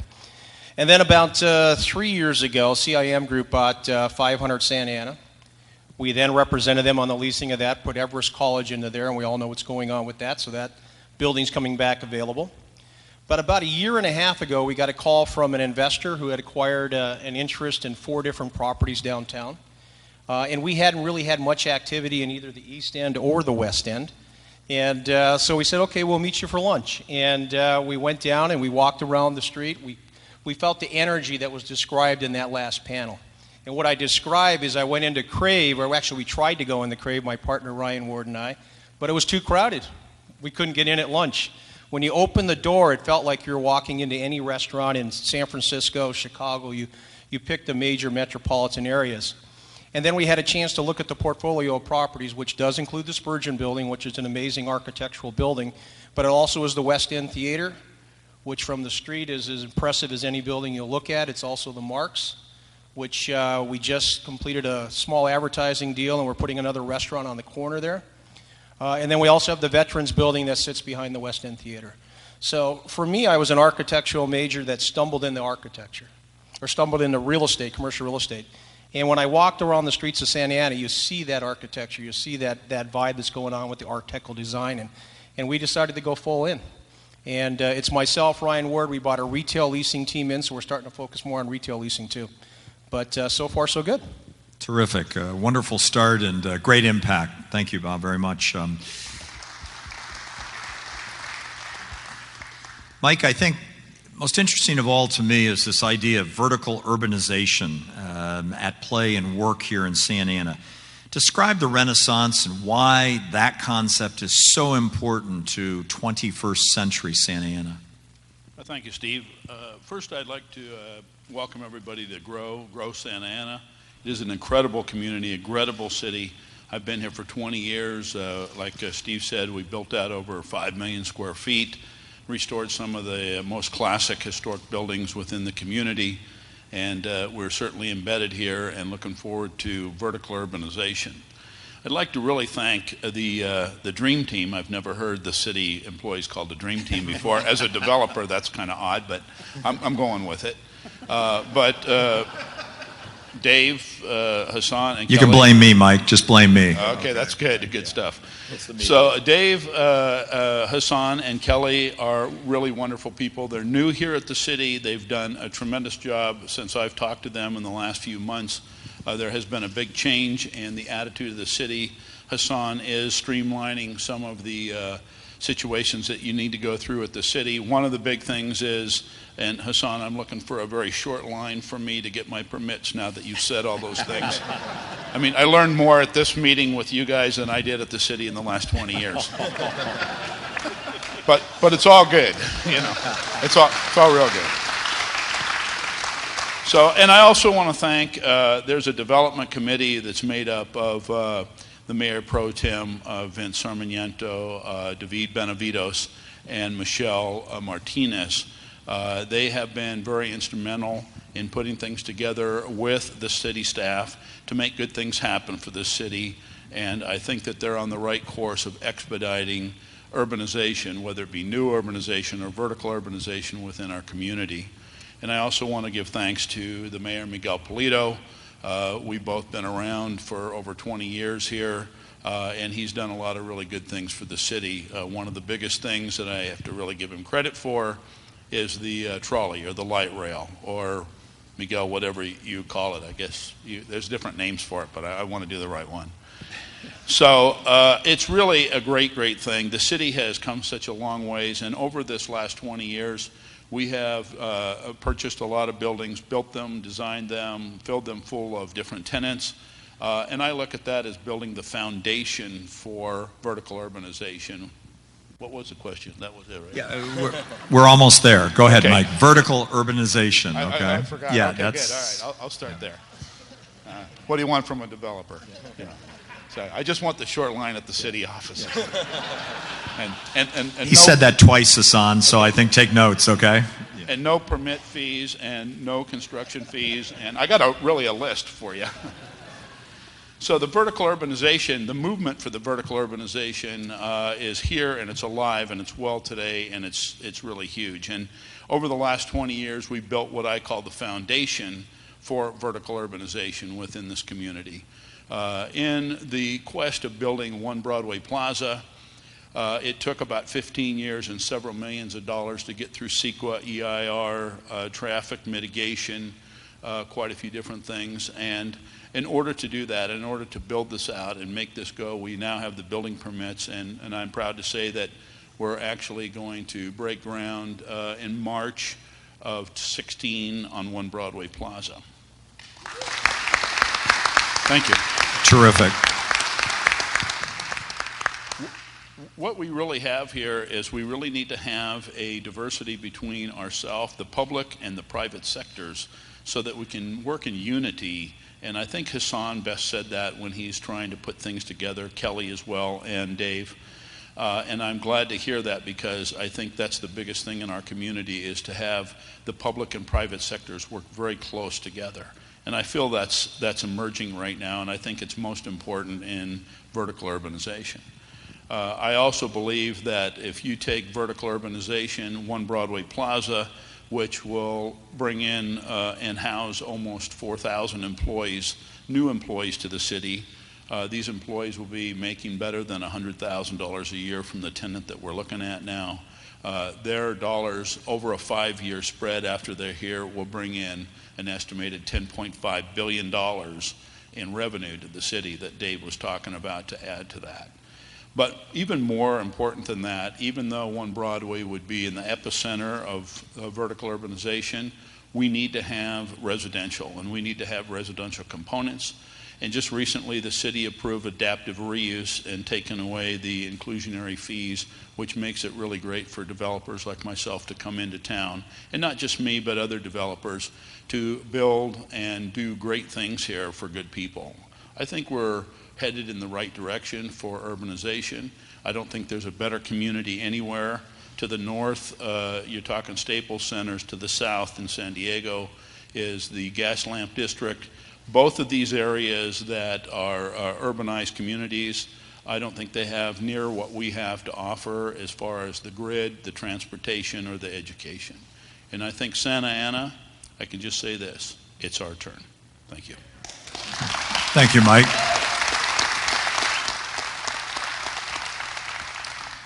Ryan, you're a perfect addition to this panel because you're really part of a third generation in your family that is rooted and vested in this fourth generation, thank you, that's rooted and vested in this community.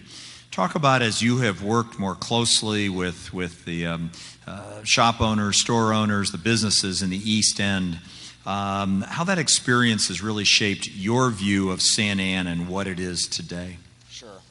I think it's important to note kind of the history with the project to kind of understand the trends of today. My grandfather and my father redeveloped what was Fiesta Marketplace in the mid-1980s to gear towards the, I would call, immigrant Mexican or Latino customer that was coming over in big numbers. But about 10 years ago, we started to notice a shift because corporate America figured it out that's a demographic they wanted. And so we had to make a decision about what to do. And as Jonathan alluded to earlier, retail is changing very quickly today, and if you don't adapt, you don't survive. So we looked all over the country, kind of what was going on in kind of these other urban areas that we've been discussing, and determined that really what was driving those areas was art. And what I mean by art is I mean food, fashion, music, film. It doesn't have to be digital, fine art per se, but anything tied to art, and that's what millennials are looking for. So what we did is we basically brought in people we thought would help do that. And again, as Jonathan alluded to, retail has changed so much where you can't just put a bunch of people in somewhere and expect them to come. You have to kind of curate that. You have to offer unique things and do unique things that are going to have people come as a destination to have an experience. They're not just going, again, to buy a cup of coffee or going to buy a dress. They're going to have an experience that they otherwise wouldn't have. And the reality is, in a downtown urban setting, if you're not different and you're not unique, they're not going to come to you because they can go anywhere else. And so what we really did is went out and, again, curated tenants that we thought would bring a lot to the area. And first, after looking at what happened in the Artist Village, which is a few blocks from our East End development, we saw a lot of success with food and some galleries and whatnot. And so we said that could be replicated on our end of town, which is only a few blocks away. And the first thing we did was we reopened the historic Yost Theater, which is the oldest theater in Orange County. And it's a 100-year-old, well, at the time was basically being used as a church. But we reopened it as a music venue, and the reason being is that music crosses all barriers. You're rich, poor, you're black, white, you're from Inland Empire, Newport, or LA. If there's a band you want to see, you'll come. And so that was really a way to get people to kind of understand what was happening in the area, expose them to kind of the unique architecture and some of the bones in the area, if you will. And then from there, we were able to get Playground Restaurant that came in and really was, I think, helped elevate the food scene a notch. From there, we were able to get a group called Blends, which is a very hip shoe retailer. And the cool thing about these all guys coming in is that it's all interconnected. Everyone in this world kind of knows each other, and so it's very word of mouth oriented. And so, for example, if one guy comes in and is having a good experience, he'll tell his friends about it, and his friends will want to come in. So it's really a domino effect, and that's really how we've gotten the trajectory and really gotten the critical mass that we're seeing today. I think one other thing really to note is, and it's really critical, is this is not retail like you used to do 10 years ago. You really have to be creative and think outside the box. And not only does that mean on who you're curating and bringing in, but also how you're structuring deals. We've had to be very creative in how we structure deals, whether it's cheap deals to start, tenant improvement help, even business help for that matter. I mean, I've actually sat down with tenants and helped with their business plans. So, I mean, you're helping young entrepreneurs that really maybe don't know what they're doing, or at least know what they're doing somewhat, but need some help and hand-holding to get there. And again, that's what's really driving this buzz and this energy that's happening in the city today. Terrific, Ryan. Thanks. Good luck. Good luck. June, I introduced you earlier as somebody who has vast, wide experience. You formed Harbor Associates that specializes in acquiring and renovating and repositioning commercial properties throughout Southern California. So I think you're the perfect anchor on this panel at this point. Describe for the group here the current sort of investment and capital markets interest in urban infill and transit-oriented districts, much like Santa Ana. Thank you for having me here. I covered the whole western U.S., ground-up developments of all product types, and, the trend that we were seeing this cycle is markets like Portland and Austin just becoming tier one cities, and they weren't 10 years ago. And I see a lot of similarities in Santa Ana. It's eclectic, it's high culture, it's vibrant, it's central, and so that's the excitement and buzz around Santa Ana. And similar to the Arts District in LA, where these changes seemingly happen overnight, but really it's from the foundation of a lot of things that have been building up and the history of Santa Ana. It's, you walk around the streets, as these other gentlemen have been speaking about, and you see a lot of architecturally significant buildings. It's vibrant streetscapes, and it's a very exciting place to invest. So at Harbor Associates, we're looking to invest $250 million in areas just like Santa Ana, where there's a very design-oriented tenant base, where there's walkable lifestyle amenities, and it's where the creative generation and the design-oriented generation want to be. There's a big supply imbalance, though. There's not enough creative office space for these companies. And as others have mentioned, there's not enough places to live. You don't see enough cranes and construction activity in the city, which is why we're focused on trying to invest in Santa Ana. Terrific. Thank you very much. Jonathan? I'm going to come back to this end, Jonathan. Westfield, national company. They have a presence and a footprint around the country. Why did they decide to invest another $55 million in Main Place? What do they see in Santa Ana that said, let's green light that type of improvement and expenditure? It's a great question. I probably can answer it by, I think everybody when they came in got a program. Everybody got a program when you came in? On the front cover is a picture of what's called the Orange Crush, which is the intersection of 4 major freeways, and it really sets up the heart of Orange County. I mean, our property alone, which is directly adjacent to this intersection, has almost 700,000 cars pass by it every single day. So I think the better question would be, why wouldn't I invest in Santa Ana? So I think big thing for us is, I spoke a little about retail's changing, and property developers myself are responding to that need. I look at Santa Ana as a diverse trade area with diversity in demographics, diversity in the customer base for us, and the investment for us has been great. We're wrapping up the development right now. We've opened up 25 tenants in the last year, and we're not taking our foot off the gas. To be honest, I'm trying to open a couple more tenants before the end of this year right now. But it's been great. I'll tell you, a couple years ago, people didn't really understand the diversity that is Santa Ana. And we started embracing all the diversity in Santa Ana. We're doing events at Main Place like Lunar New Year. And people never thought about doing Lunar New Year at Main Place. And I'll tell you, we've grown our Asian demographics, our Asian customer base in our center by double digits by really tapping into the cultures that are here in Santa Ana. And then the foot traffic is amazing. I mean, right across Main Street, we've got residential, we've got a ton of local businesses, and those people are walking into our shopping center. So it's just huge. We look at that like that's money waiting to come into our retailers. And if you're a numbers person, you know, I'm looking at my property. You know, we have an aggressive pro forma, and I have a great ROI on my pro forma that's for this development. But I'm also looking at next year as my first stabilized year, and I'm going to have a 15% growth in NOI for the property. That's why I invested in Santa Ana. Nice. Nice. Robert, you mentioned you're active in a number of sectors here in the city, but I want to go back to the landmark Spurgeon Tower and talk a little bit about the marketing of that tower and what kind of activity and interest you've experienced. Well, it's a very interesting building. For the background of the group, if you don't know it, it was actually probably the first what we would call mini suite building built in the country.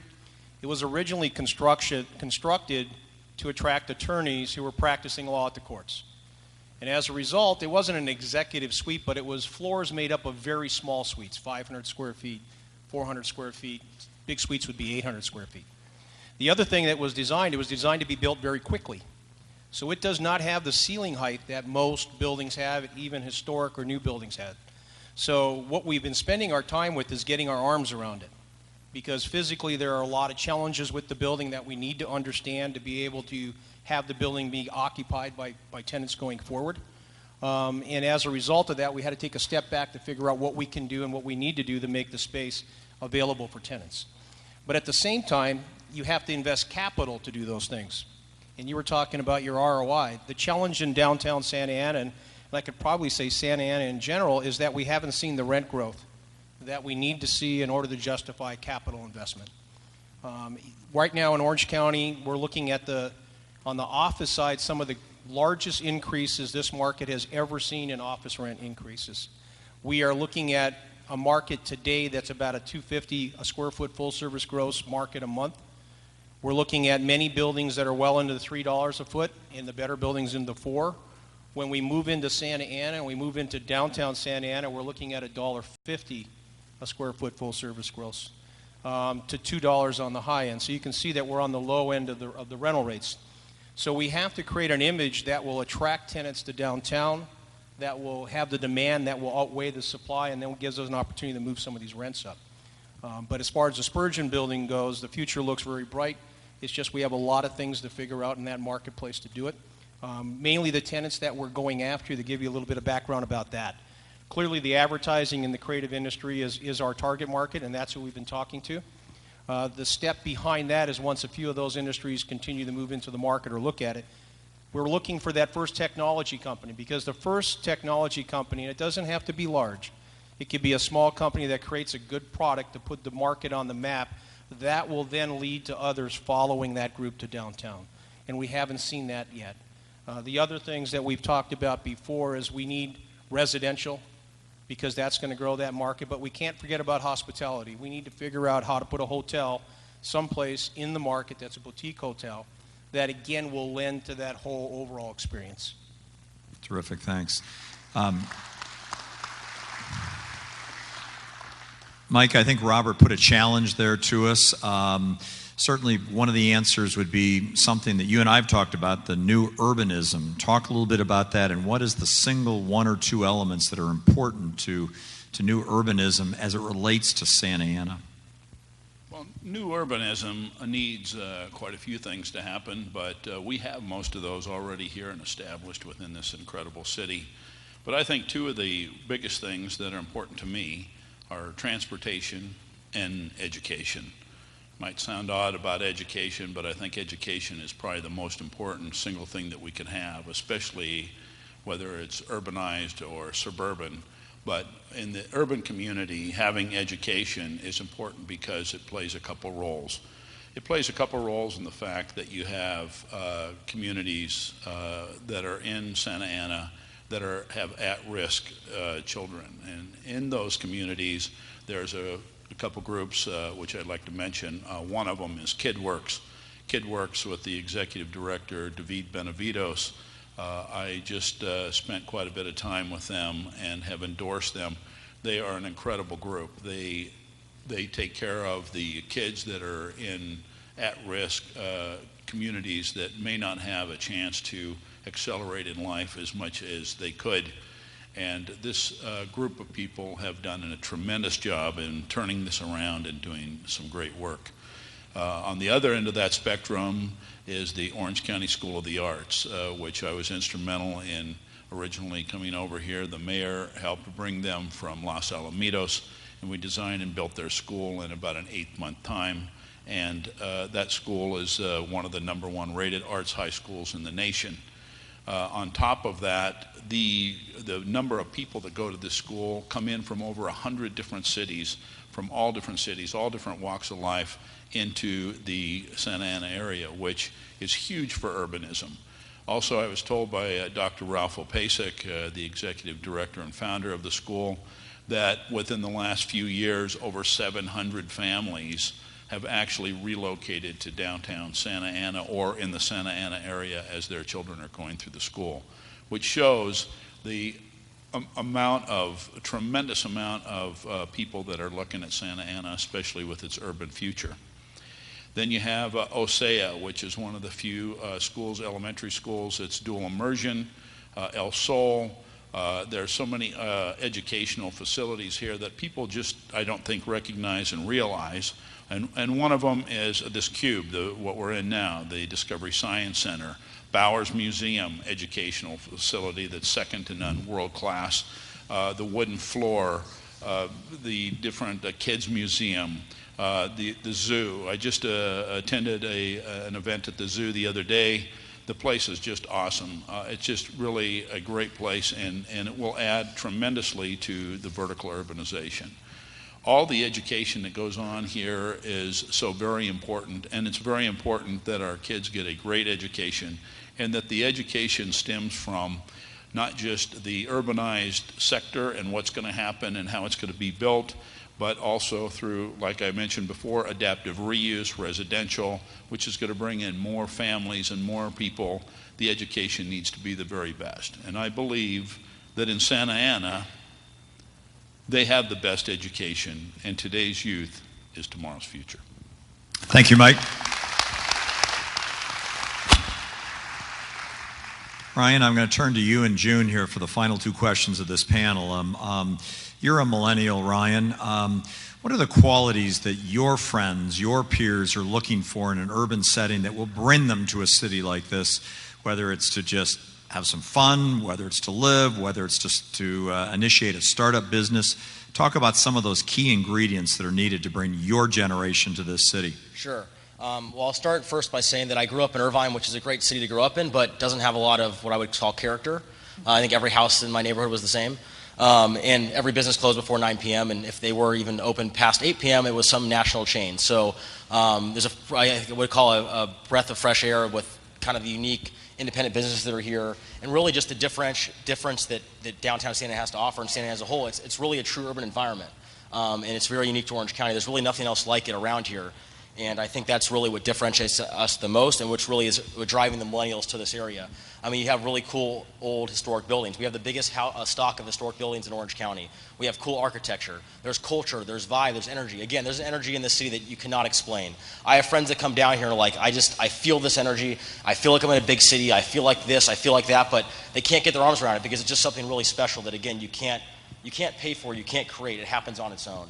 And I think, again, this all follows really the trend of urbanization in millennials across the country now, and that's what they're all looking for. I think the ability to live, work, and play is also a very important aspect of it. And as I alluded to earlier, not only do we have independent restaurants that are open past 9 or 10 o'clock, but these are young entrepreneurs that are doing really cool cutting-edge stuff, and it's really helped elevate our food scene and really put us on the map. And again, not only food, but entertainment and events and art, and all these things that are happening here that really are culture that I think you don't get in Orange County. I went to school at USC.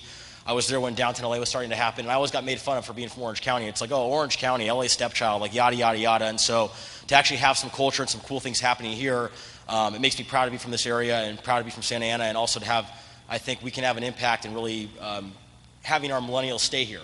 Right now, most millennials are leaving. If they get a good job, they're going to Portland, they're going to San Francisco, they're going to LA. I think we can keep them here with all the things that are happening. I think one other thing to really touch on that's really important too is that we have real creative office. Everyone in the county now is trying to create cool creative office. Well, we have real office. We have real creative office. We have real historic buildings. We're not having to build buildings to make them look old to fit into what people are looking for. And not only that, not only that, they can then walk from their cool hip building to grab a bite to eat, to happy hour, to a cool concert, to something different that, again, you're not going to get in an office park in South County. And I think the last thing I'd like really to touch on that I think is really critical, and it's been mentioned several times today, is housing. There is a huge demand for housing for young people in Santa Ana and throughout the county. To give you an example, like I mentioned earlier, I grew up in Irvine. I grew up in Woodbridge, of all places, actually. And I have two friends that now live in Santa Ana that grew up with me in Irvine. If you would have told me 2 years ago that would have happened, I would have told you you're crazy. But the reality is, and the reason being, is not only are the amenities what they're looking for, but the affordability is that you can't afford to live maybe in Newport or Irvine or South County anymore, and there's more options and alternatives here. So I think there's a huge, huge demand and opportunity for that, and I think that's really what I would be focusing on for all you out there. Thank you. Terrific. June, why don't you bring us home and build a bit, if you would, on what Ryan was talking about in terms of what that next generation is looking for. And really, when you look at Santa Ana as you have, and you've gotten to know the city, does Santa Ana have what it needs to really attract millennials at this point? And if not, what else do we need to bring here? So, I've had the pleasure of working with 2 different charter high schools that serve at-risk populations in Santa Ana. And the thing that's beautiful about the school choice that has been offered in this city over the last 15 years is you are having a very talented, skilled group of individuals going off to college and coming back. And this is a community where it's kind of service-oriented. The folks that are coming back want to make Santa Ana a better place for the next generation and their family. So it's a very unique city in that way, and that is a kind of a magical ingredient to a very special place. It's hard to follow up on what Ryan was talking about because I agree on everything he was talking about. The brick and timber buildings, as you walk around downtown Santa Ana, I scour all of Southern California looking for these buildings, and you don't find them very often, but you find a ton of them in Santa Ana. And you're also seeing a diverse range of startups. So the folks who are leaving Santa Ana, getting skills in college and coming back, you're seeing esports take off in downtown Santa Ana. You're seeing other kinds of cool new economy industries spring up in downtown Santa Ana. The other thing, it's central location. You can take a quick $10 Uber to catch an Anaheim Angels game. You can get to the beach very quickly. So it's a very convenient location. It's got a lot of diverse industries, and it's a community where the folks that are here have gotten a lot of skills, and they're coming back, and they want to live and work and play in downtown Santa Ana. Terrific. Thank you, June, very much.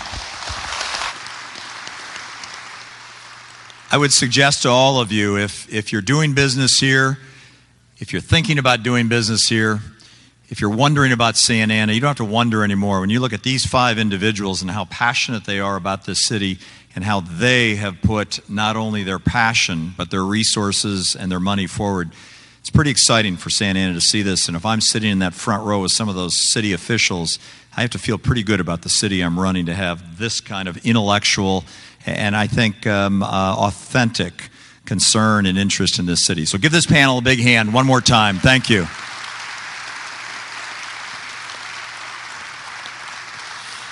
Terrific. I'm going to turn this back to Dave Elliott, and then we have a couple of closing comments, and then we will adjourn to some refreshments.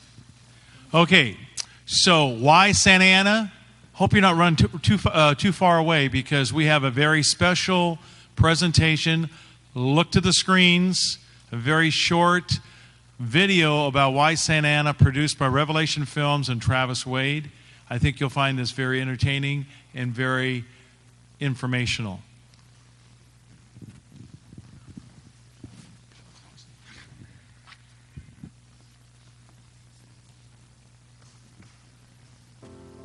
Santa Ana is one of those undiscovered gems.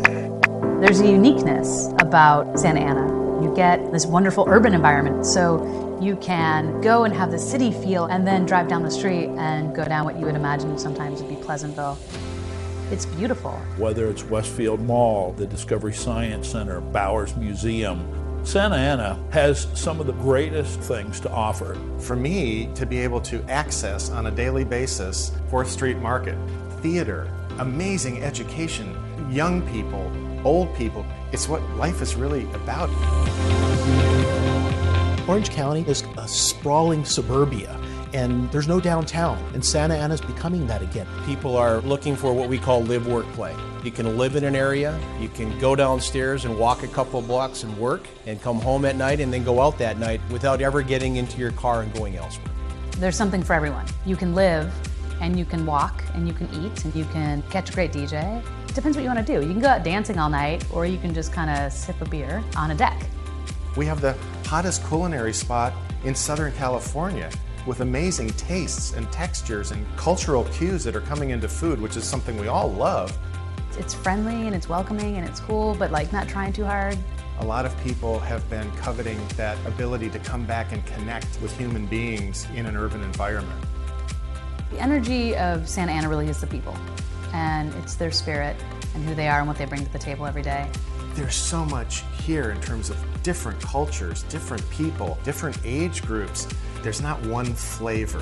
One flavor is boring day after day after day. The mayor and the city council has had tremendous vision in terms of using both the arts and education as a means of revitalization. You look around, you see the Artist Village in downtown. The Artist Village is this lovely collection of very interesting people doing very interesting things, whether it's fashion or painting or street art. It's a wonderful place to be. Every city needs to have a good basis of education. You have to have diverse education. They've been very innovative in bringing charter schools into downtown Santa Ana. The city has OSEA, Mater Dei, the Academy, OSHA. The Orange County School of the Arts is committed to offering a rigorous college preparatory academic program partnered with a pre-professional arts program in this very unique school culture. Niche.com ranked us the #1 charter school in California and the #4 charter school in the country. It is one of the finest, if not the finest, art schools in the entire nation today. And it's right here in the beautiful city of Santa Ana. One of the benefits to being in downtown Santa Ana is accessibility. We have the 55 and the 5 and the 22 and the 57. We have students coming from over 100 cities. They can get here and they can get here quickly. We now have at a community level the light rail project. Layered on top of the light rail project, we have the streetcar project. We have new bike lanes that are being developed, new bike trails. Imagine millions of people being able to come into this city and experience all the special things that are going on. I think Santa Ana is the perfect picture of what a model city looks like in the 21st century. I'm seeing young entrepreneurs being drawn to the city in waves now, maybe more than any other generation. They're looking to collect experiences versus stuff. So what I'm seeing happen in Santa Ana is it's really not driven by age, it's driven by values. There's this feeling in this community that it's very supportive and it's very welcoming. The other businesses here, they want to see you succeed. We have a very progressive new city manager, city council, the new planning director, people that understand the concept that we have to be planful around building something into the future. We've proven the fact that the market does support advertising firms, creative style firms. It does support live-work environments. So right now we just need scale. One Broadway Plaza will be 500 feet tall, 688,000 square feet. One Broadway Plaza is the right step to attract larger users to the market. The view from this building is spectacular, and it will be a one-of-a-kind building to office in. If you're going to build to scale, I'd love to see the construction that's built to scale complement the architectural that's already here. There's all these buildings that people forgot that have been embraced by people coming in, putting so much love into them, and they're back to their glory. For a creative company, you need stimulus. And man, do you ever get it here. It's amazing, and that's what true urbanization really feels like. Urban Land Institute primarily is known as ULI. It's an organization of people who really take a look at how cities are planned and how they should grow in the future. The ULI believes that downtown Santa Ana is an area where we're going to see some growth in terms of retail, commercial development. One of the things that enforces that the market has moved and is continuing to move is we recently had a building refinance at over $300 a square foot. This is a building in an area where a lot of those buildings were acquired for under $50 a foot. That's a major statement for the market. There are people kicking themselves that should have invested in downtown Santa Ana 10 years ago. I see Santa Ana as being a place that's pro-business, pro-education, pro-arts, and pro-growth. That's why it's going to continue to thrive. There are rare opportunities in our lives to be in a place where all forces are working for good to create an amazing experience. When you take a look at what's going on in Santa Ana, it's a unique time, and I think it's a window. So I would say, come now. Don't be left out of this. It's going to be an amazing experience for all of us, and I'd love to have you be a part of it. This is Santa Ana.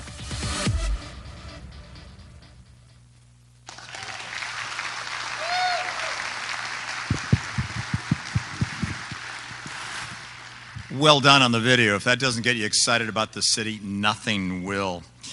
You know, just a couple of quick closing thoughts here before we step outside.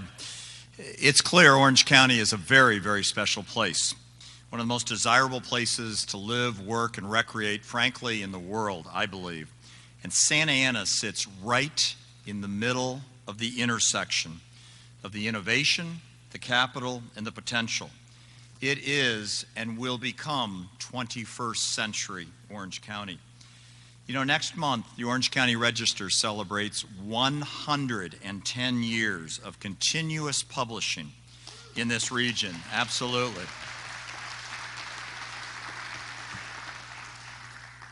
And my 900 colleagues who work over on Grand Avenue in this great city call this city their home, their workplace, and we're very proud to be here as the largest media company in this region. You know, I mentioned earlier that in my role, I'm very fortunate. I get to travel and I get to talk about the story that is our three-county market, Orange, Riverside, and San Bernardino. And I go a lot of different places, and I get the chance to talk about the economic and cultural vitality that is this marketplace. And this tale of strength and stability and potential begins right here in Santa Ana, where there is an important and a remarkable transformation underway. Do we have challenges? Absolutely we do. This is not a perfect place. We've heard a lot of things today about how wonderful it is, but we have some challenges. But all cities that are undergoing great transformation look at those challenges as golden opportunities. And it is those cities, those influencers, those stakeholders that put their hands around those challenges and say, let's build on those. The investment is coming. The private sector is believing. We have the leadership in City Hall, and we have the people that want to see it happen here. The objective of today's event was to update those who already believe in the city and whet the appetite of those who aren't as familiar with this city. Our host today, the Discovery Cube, is an example of the limitless possibilities that exist in this city. As I mentioned at the outset, this theater is part of a brand new multi-million-dollar wing at this center. It is now one of the largest and most advanced educational centers for children of its kind in North America, and it's right here in Santa Ana. You talk about possibilities, it exists here.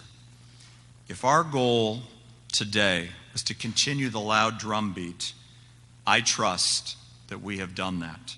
I want to thank again our sponsors, including the Santa Ana Chamber of Commerce and its Executive Director, David Elliott, who did a fantastic job today, David. Bob Duncan of Caribou Industries, who worked very hard to pull this together. and most importantly, all of you who have taken a very precious afternoon to come and listen and learn. Life and success are a result of being a lifetime long learner. You've done that today.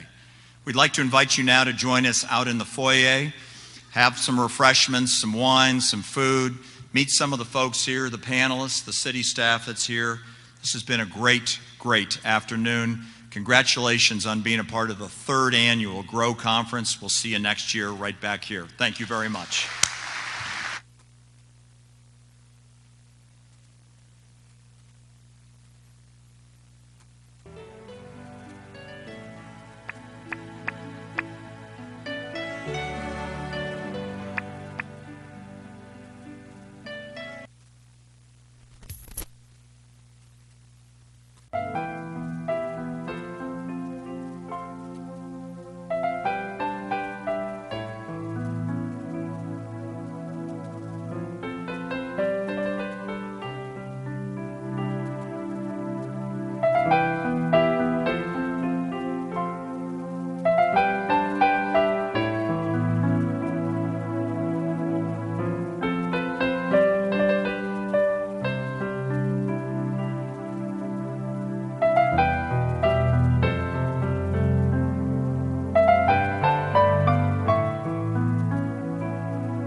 qué vas a olvidar?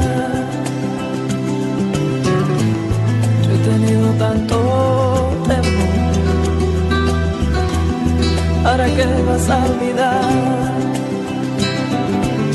Si solo quiero tu amor.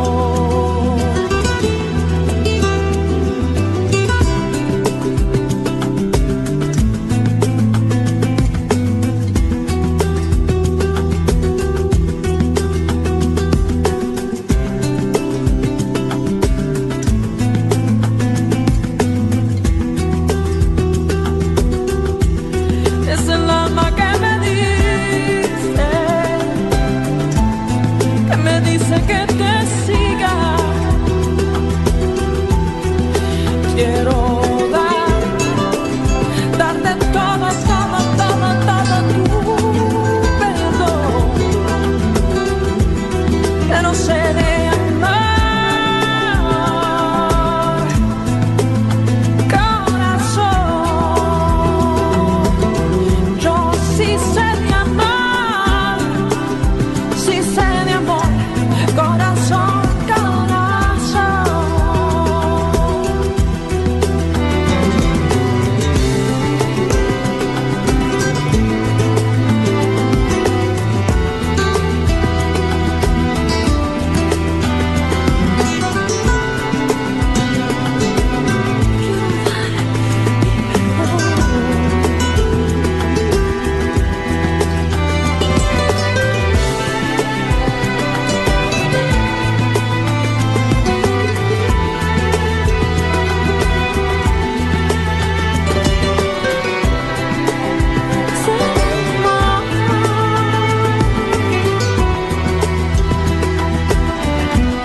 ¿Para qué vas a seguir? Entiéndeme, yo te amo.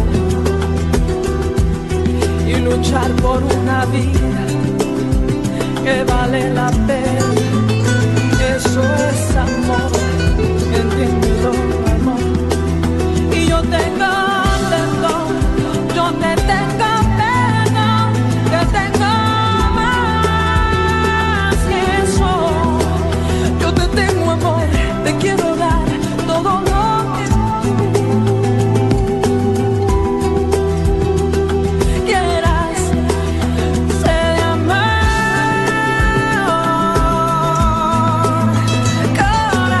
corazón. Sé de amar. Eres mi corazón, eres mi corazón. Yo te quiero dar amor, entiéndelo. Te quiero dar mi perdón. Sé de amar.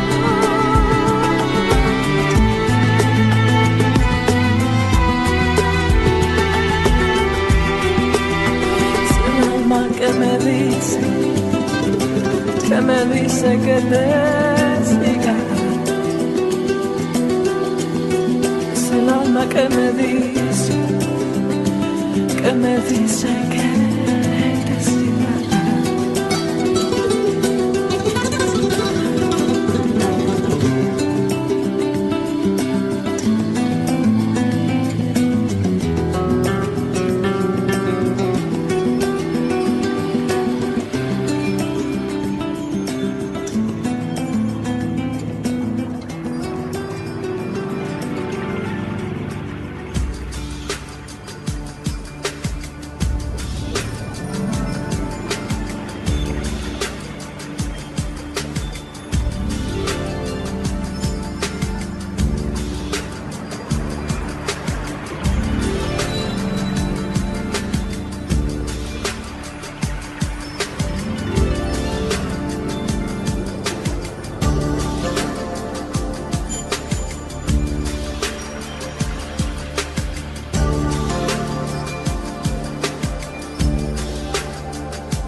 de mis huesos, que han caído los esquemas de mi vida.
is a pleasure to welcome you and our guest speaker, Josefina Lopez, to this special program in honor of International Women's Month.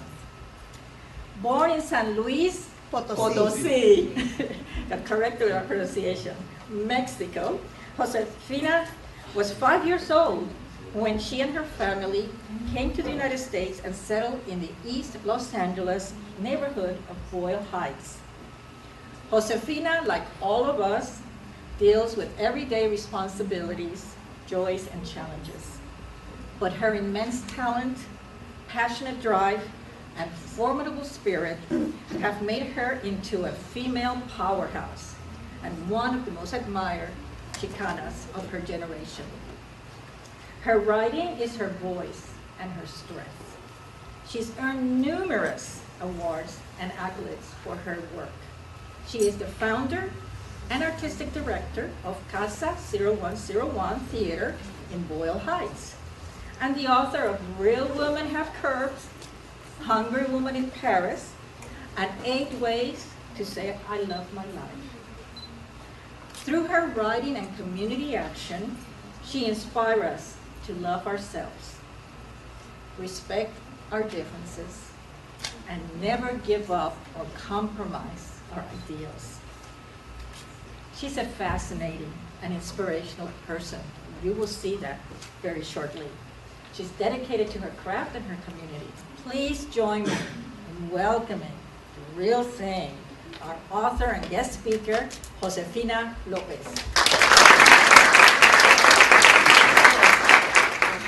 You know, there's so much I want to say, but I think I only have 30 minutes. So I'm going to try to tell you my story as much as I can. And then I'd love to get your questions. And then afterwards, there'll be a book signing. And even if you can't buy a book or don't want to buy a book, just come say hi. I have a theater in Boyle Heights, and I have flyers for a show called Chicanas, Cholas y Chisme. And I know we all love chisme. So, so you know, I tell people that if my mother, I was born in Mexico, in San Luis Potosí, in Cerritos. Anybody from San Luis Potosí? Are my relatives here? Yeah. We brought him, see? We brought him. Yeah, okay, que bueno, yeah. So, my mother didn't have the opportunity to get an education. She only got to go to the 8th grade, which is still was more than my father. And so I know that if my mother would have gotten an education, if she would have had the same opportunities as I did, she probably would have been a better writer than me, because she's a better chismosa than I am. I tell people that some of the best writers are women telling oral literature at the beauty salon, right? Mm-hmm. But they, not having had the opportunities or the education, they just share their stories with the people in the sewing factories or in the beauty salons or at the mercado. And so for me, International Women's Day is very important because I realize that I can't take for granted the fact that I have a great life. And I tell people my life, I try not to tell too much about my life because then it sounds like I'm bragging. And with Mexicanos, we all have to be humble, right? I'm like, oh, no, we can't brag because then, the evil lie, right? The mal ojo, No, so I have a great life, an extraordinary life. And to me, I don't take it for granted that it came about as a result of so many women who are not around today who fought for me to have this extraordinary life. I tell people that I broke down and started crying when I realized, I was watching a documentary about Susan B. Anthony, right, who fought for the right to vote, for women to get the right to vote in this country. And I just started crying and crying because I did not realize and I did not know that she died before women got the right to vote. And when I heard that, I started crying because I said, oh my God, this woman who I did not get to meet, she fought so that I could have a voice. And I'm going to fight so that other women can have a voice. Because there are things that women still can't do in this country as much as we think it's a democracy. And then I want to fight so that other women, especially Latina women, have a voice. Because I tell people that, the reason I started writing is because as Latinos, we're constantly born into the story, especially in this country, that we're here to be somebody else's servant. On television, Latinas are either the sex servants, being the hot señoritas who are just there for sex, or we're there cleaning the mess. or they're cleaning, And to me, I feel like, no, you know what? God created all of us to be fully self-expressed, to basically find out who we are destined to be, to use our gifts to create something beautiful and powerful. And, all work is important. I'm not putting down the work of anybody who serves, because to serve others is a great thing. But I know that I wasn't meant to be, there's certain, like my mother wanted me to be a cosmetologist, and I think that's great. I think if you, that's your dream and your passion to make people beautiful, I think that is beautiful, But for me, I knew that like my mother said, Mija, don't go to college. I'll pay for your education if you go to cosmetology school, right? And I knew that I probably could cut hair very beautifully, but then I would probably be telling stories, right? And be like, oh, and then people would be like saying, you got such great stories, why aren't you writing? And I didn't want to have that regret that I didn't become a writer, so I knew that I had to become a writer. Anyway, I'm jumping all over the place, but I'll start my story. So I was born in San Luis Potosí. My parents brought me here when I was 5 years old. I have 7 brothers and sisters. We were undocumented. I didn't know I was undocumented until I was about 12.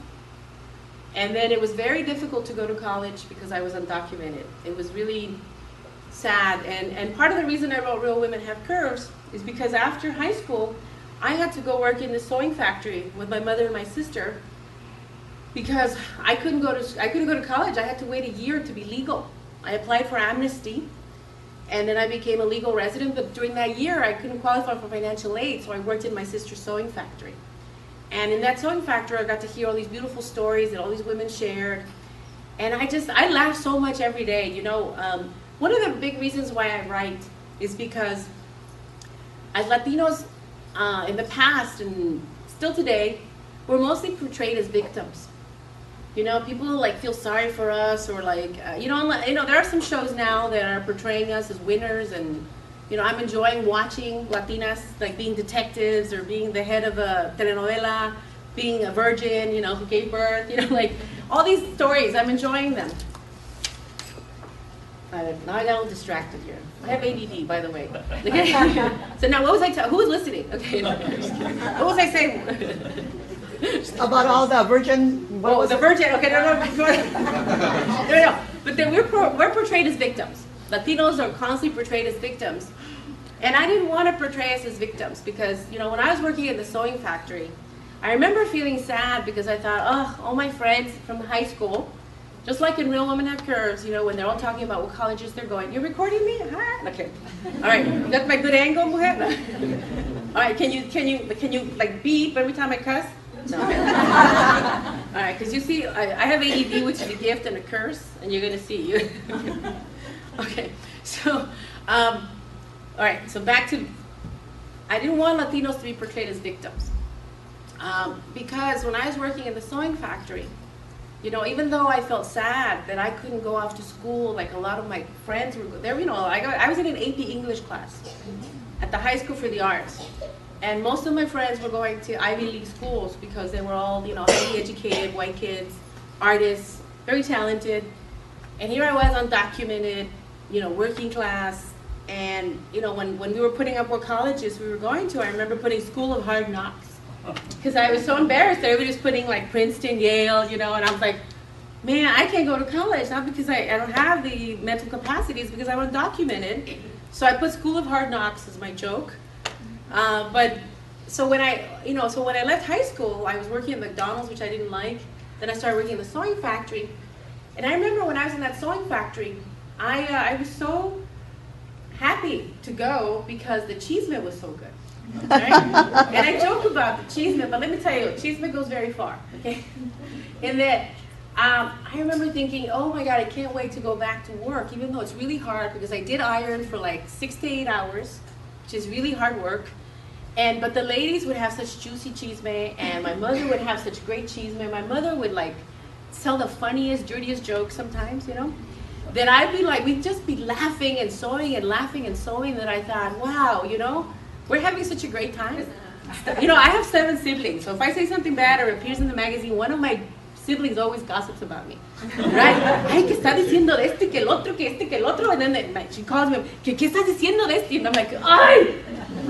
And then, you know, like Latina women, right? Like my mom goes to a curandera, so if I tell her, oh, I didn't say that, my curandera goes, no, yes, she did. Curandera like looks at, you know, my mom goes to a curandera, so she, you know, she doesn't use Facebook, she goes to a curandera and keeps up with us. With a curandera who basically shows her in this water.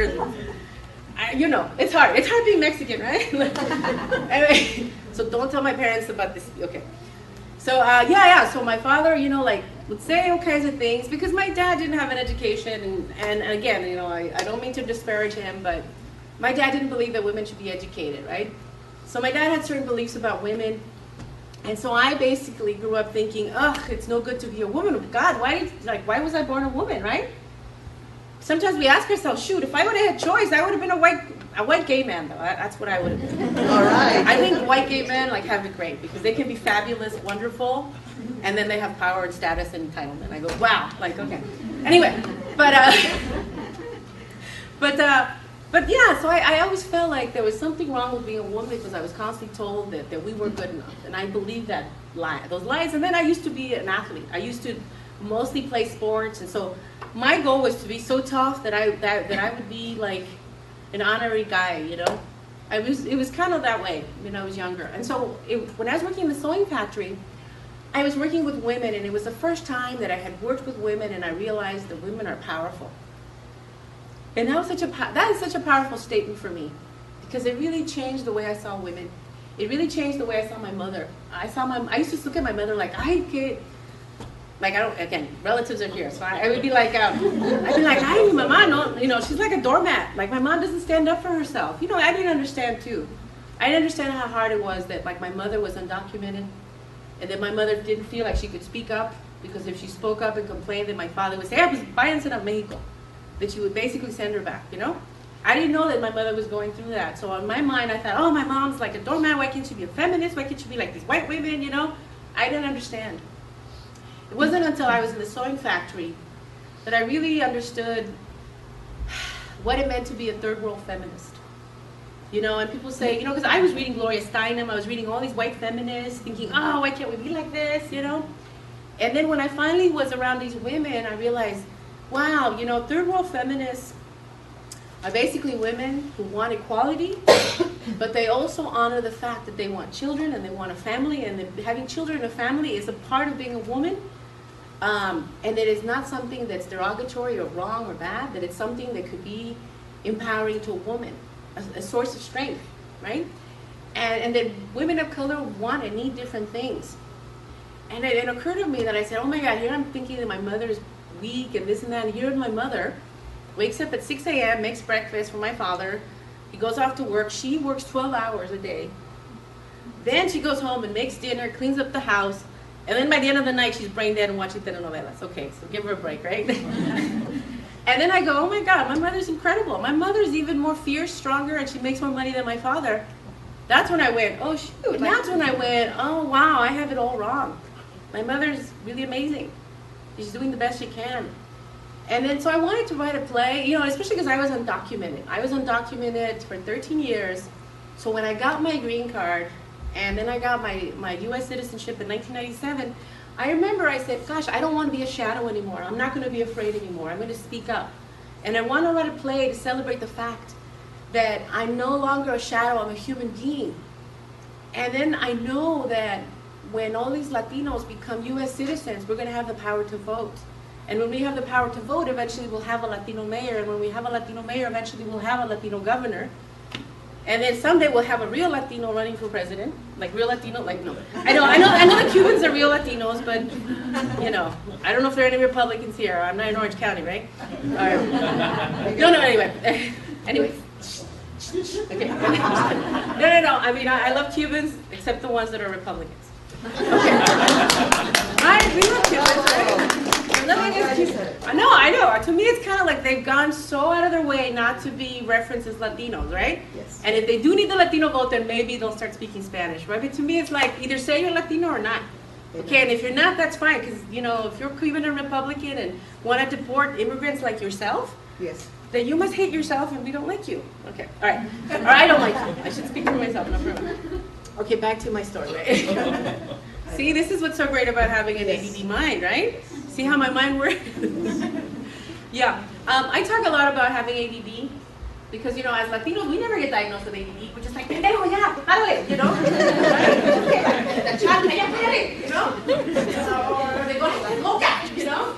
But no one goes, no, my kid might have attention deficit disorder, right? My kid might have, you know, some learning disability, right?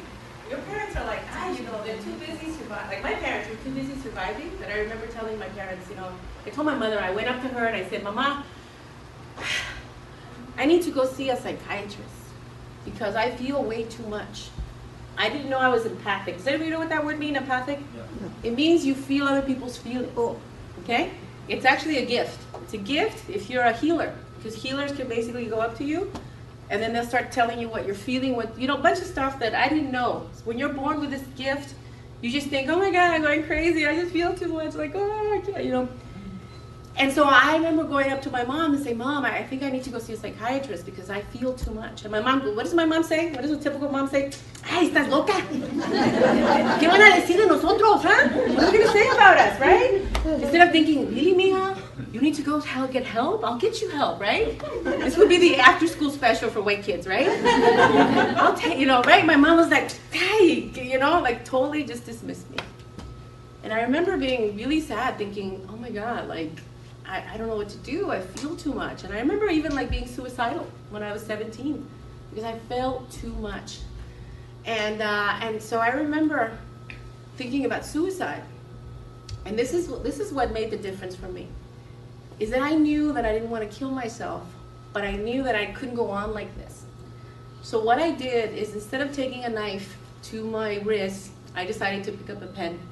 And I decided to express all my feelings and all my anger. All my anger and all the injustice I saw in my own home and in society and in the world. And I decided to put down my feelings on paper. And that's what made the difference. So at 17, I wrote my first play called Simply Maria or the American Dream, which became a PBS special, which won many awards. And I don't know if this library carries it, but maybe you guys should if you don't. If you do carry it, okay, great. You do carry it? Yeah. So I decided to write the story of my life, right? I was so angry at my father. And again, no le vas a contar esto, okay? Because he goes, ¿para qué tienes que hablar de eso, right? I wrote a lot about my parents' life, and without getting too many details, I just decided to write my story because I wanted to give a voice to my pain. And you know, for a lot of young people here, anger is a really good thing if you use it to create art, if you use it to inspire others, if you use it to change the laws, if you use it to awaken people to their greatness. Anger is a wonderful thing. Anger is sometimes something that we're told that we're not supposed to express. Because if we go, hey, another hot-headed Latina, right? But anger is a very good tool that as women we're told we're not allowed to use. And men are allowed, that's the one emotion men can have, right? To be angry, right? But then you use it to, you know, to be a pendejo, right? Don't use your anger to be a pendejo. Use your anger to stand up for what's right, to stand up for women. You know, I tell people, like, why haven't women gotten this far? It's not because we're not brilliant. It's not because we can't do it all. It's because more men need to stand up for us. You know, I tell people that it's a celebration of Women's Day, but it should be a day to remind men that, look, you have a responsibility, because to really be a macho, right? If you look at the word machismo, it's about a man standing up for women and children. A real man stands up for women and children. So I love machismo when it means that, not machismo when it means, oh, you get to do what I say because I have a penis. Anyway, all right. Okay, all right. Let's see where. So anyway, I wrote Real Women Have Curves to celebrate the fact that I was undocumented, but also to tell people the story of like these women. You know, like one of the big tragedies in our American education system is that so much of history is told from the point of view of the winner, as we know. And so much of history is not about her story, right? So many, the women's contributions, we're not there. Except for like the chapter on Susan B. Anthony and the suffragettes, right? Except in little paragraphs. But women have been contributing from the very beginning, aside from the fact that we give birth to all of humanity, you know, which like, you know, like, what else is more important than that? Anyway, we don't get credit. And we don't get acknowledged. And then Latinos are not acknowledged in the history books, right? Like we have a little paragraph about the braceros. We have a little paragraph about all these Latino geniuses. throughout history that we like know nothing about. I'm just rambling. Okay, let's see. So I wrote this play. This play was very successful. It had 20-something productions. It became a movie. It won many awards. And it's been wonderful that people have discovered my work as a result of my movie, Real Women Have Curves. I have been working in Hollywood since I was 21 years old. I am now 47. Do the math, okay? Right, we'll be 47 in like 2 weeks. And I love to tell you my age. You know, in Hollywood, you're not supposed to tell women you're 47, okay? I'm very proud of my age because, you know, like women are told that we're supposed to be ashamed as we get older. We're supposed to be ashamed. And I go, what's my magic word? Chale, right? Today I discovered the word chale right now. No, I can talk like this to you because you're all bilingual, right? Yes. This is you're such a great audience, and then also you live in Santana, right? Yes. Like you guys are the cool people. You're like you're not pretending to be like white. You're like no, we're Latino. We're like it's cool. Anyway, so I love you as an audience. So I'm 47 years old, and I've been at this for over 25 years in the Writers Guild. I've written like over 10 movies. I've written over like 6 TV shows and some variety shows. I've been working so hard to get Latinos on screen. And I know, since 20 years ago, there were 200 Latino writers. Now there's at least 300 professional Latino screenwriters. So a lot of why there hasn't been Latino, there have not been Latinos, it's by design. It's not by an accident. It's not like, oh, we can't find them. Oh, they're on Good Stories. Last year, I developed a show called The Fabulous Fernandez Sisters, which was about 4 sisters who were, kind of like my family. One of the sisters is a councilwoman who wants to run for mayor. But then her parents die, and they leave behind, they die in a car accident, and their younger brother, who's 13, survives the car accident. And now she and her sisters have to come together to raise this 13-year-old teenage boy that they don't really, feel connected to. And also, they have a lot of issues with their father. And now they have to kind of heal the wounds that they have with their father in order to raise their brother properly and to raise him to be a man. And if they don't come together, the brothers are just going to join a gang because his best friends are all in a gang, And so the story really looks at the relationship of this family, the history of this family, and then the girls used to be in a mariachi band, and that's why they're called the Fabulous Fernandez Sisters. That's where the title comes from. It's a story that I felt really like a story that we would have been proud of because it would have shown Latinos as immigrants, but also first generation, and also just show all the nuances, because the biggest myth is that Latinos are all immigrants, right? Instead of saying, no, Latinos are actually, some of us just got here, like today, just off the bus, the Greyhound bus, right? And some of us were here before this country was the U.S. I have one of my best friends is a Chicano with a PhD. He's like 6'3", big guy, looks like Fellini. I mean, really huge. And people go, hey, go back to your country. They always, and he goes, and then he does that. And he goes, my family was here before this was the U.S. You go back to the East Coast, cabrón, right? And he says, yeah, they're always telling me to go back. I go, where do I go back? My family, I can trace my family, back before the Treaty of Guadalupe Hidalgo, So to me, my goal would be to tell the story of Latinos were here before you got here, and Latinos just got here. And there's a huge spectrum of what it means to be Latino, right? Including the Republican Canadians, the Republican Cuban Canadian ones. There's all kinds of, and to show that spectrum so that we shatter this myth that we're all just immigrants and we're all here just to take jobs away from people. Let's see. So I started a theater in Boyle Heights, and this theater is called Casa 0101. I'm sorry, let me take a little, because I'm trying to project here, and I'm getting lightheaded because I'm reading so hard.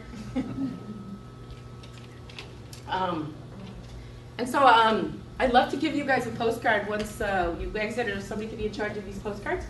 Give everyone. And I started this theater because no one would produce my plays in Los Angeles.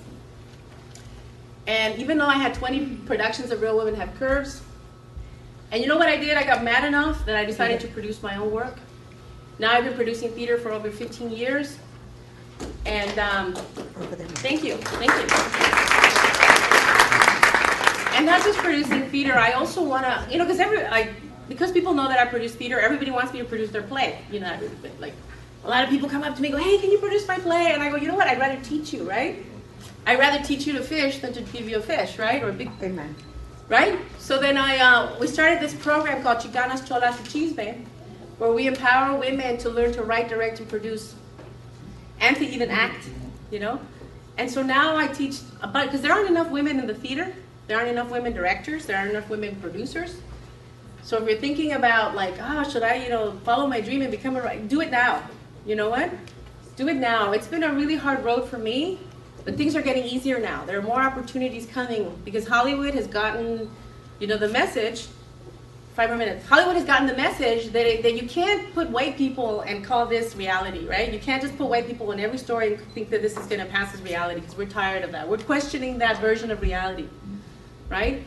So there are more opportunities now. And so I started this theater, and it's wonderful to see so many dreams come true, but to also try to tell so many different stories because there's thousands of Latino stories. We've only told about 50 of them so far. My dream would be to tell 1,000 of them. And so, right now I'm actually working with Televisa, trying to adapt Mariela del Barrio to like a English-speaking telenovela. Like have it take place in Los Angeles.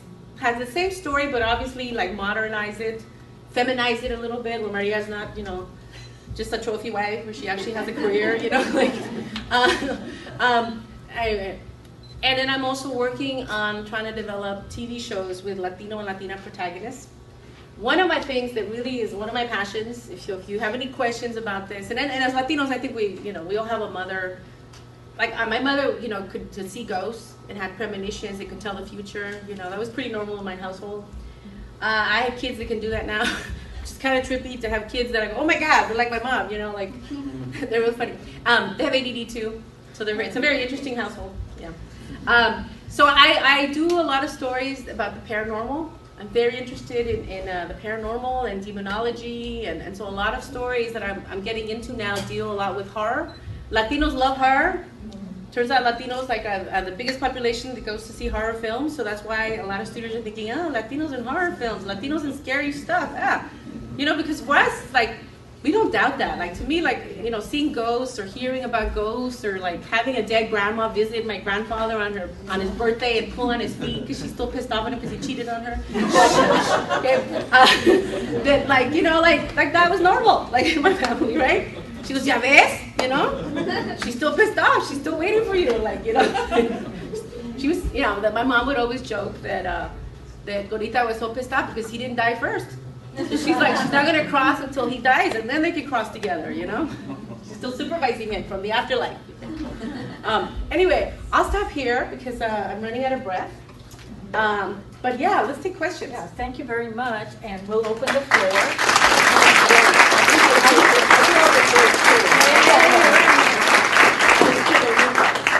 Tell us a little about your new book.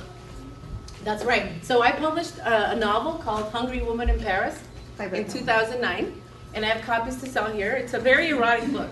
Okay, so if you're like a parent asking me, is this appropriate for my 12-year-old? No. It depends how liberal you are, right? Depends how open-minded you are, right? I would say 18 and over just to be safe. But it's the kind of book that I wrote because I have so many Latina friends who have PhDs, and they're like, girl, I didn't realize that getting a PhD would make it impossible for me to date.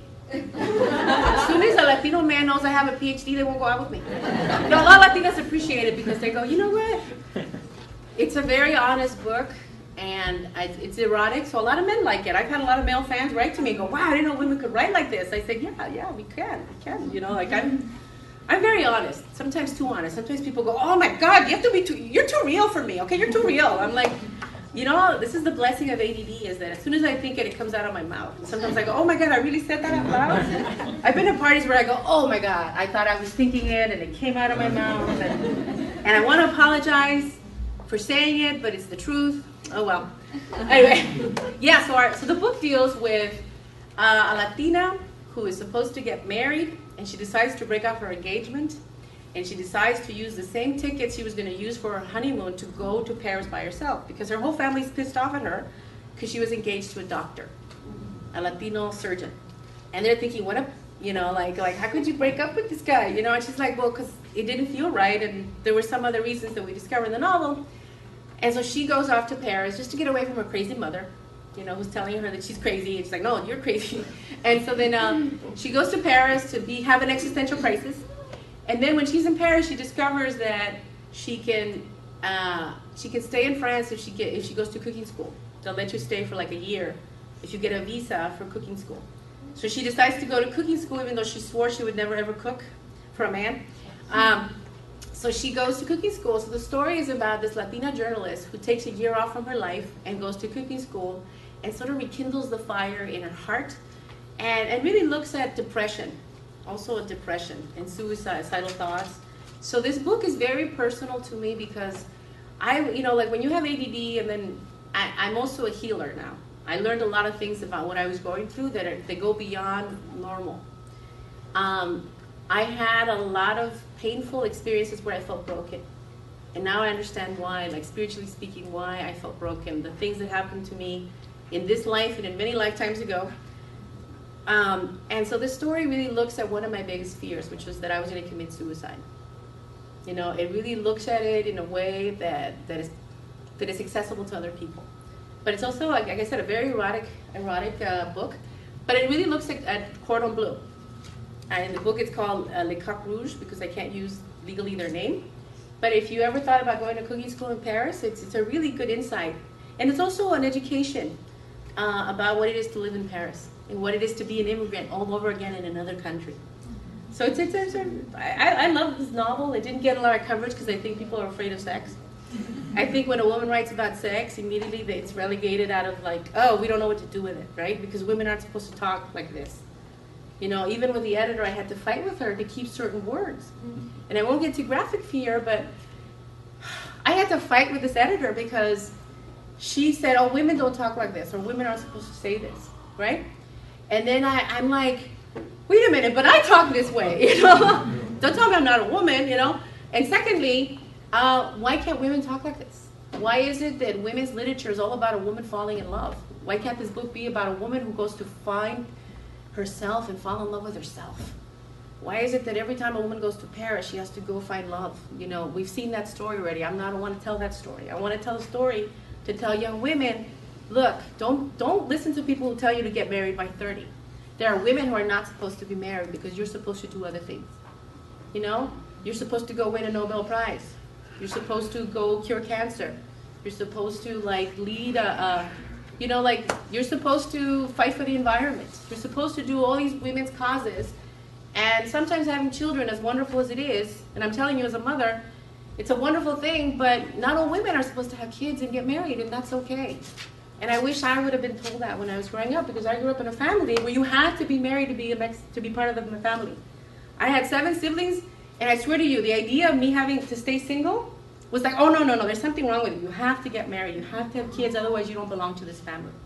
And there are pressures like that. And I wish I would have had someone like me tell me, don't get married, Josefina.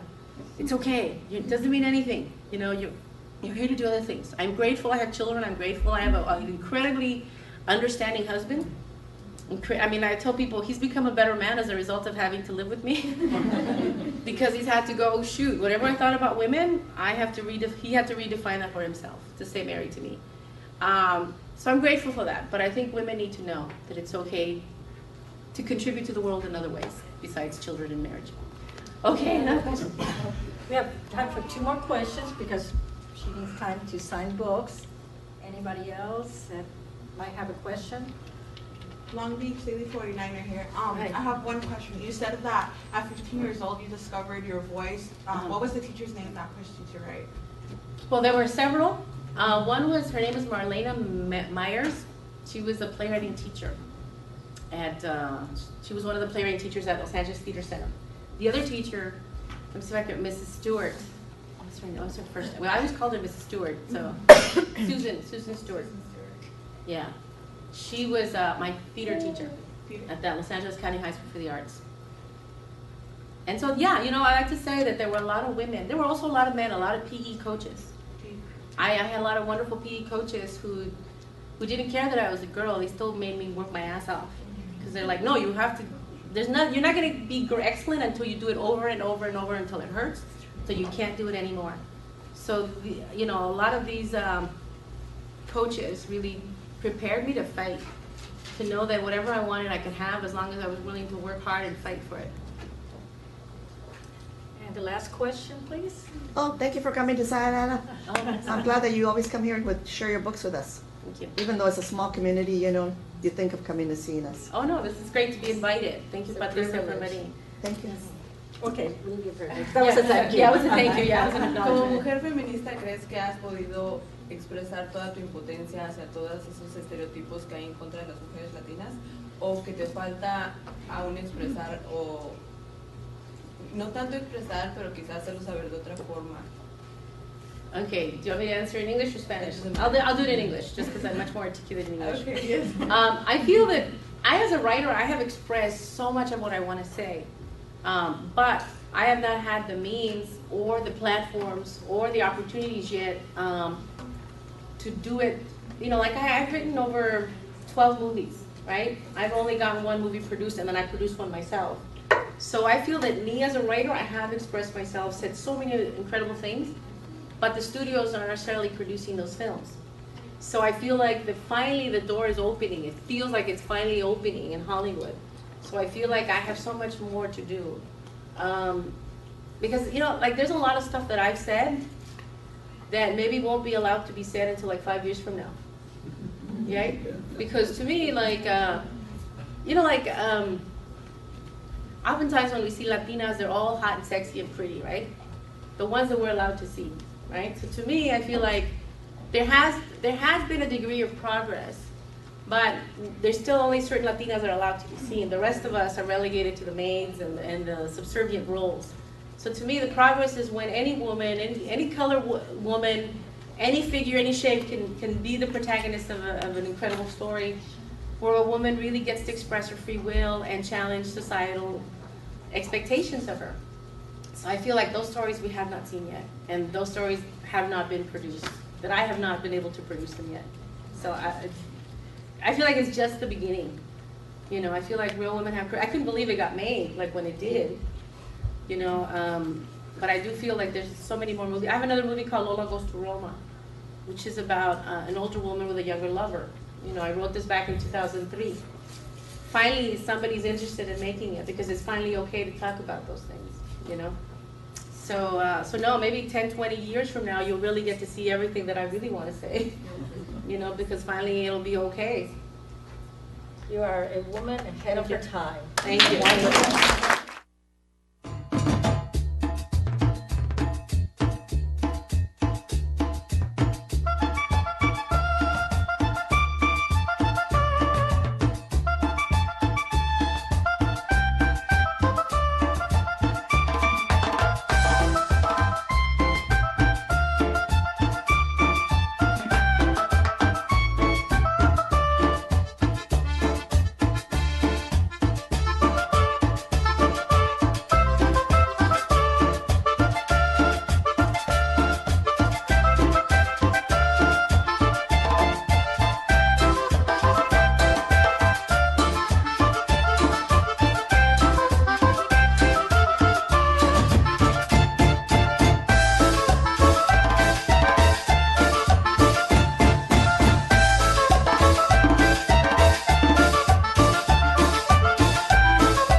vas a olvidar.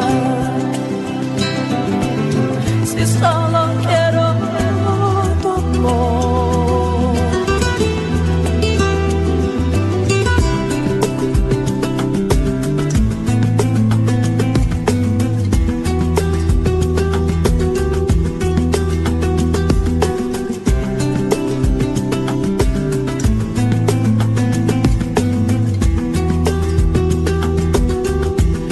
Es el alma que me dice que te siga. Quiero darte todo, todo, todo, todo tu perdón. Que no sé de amar, corazón. Yo sí sé de amar, sí sé de amor. Corazón, corazón.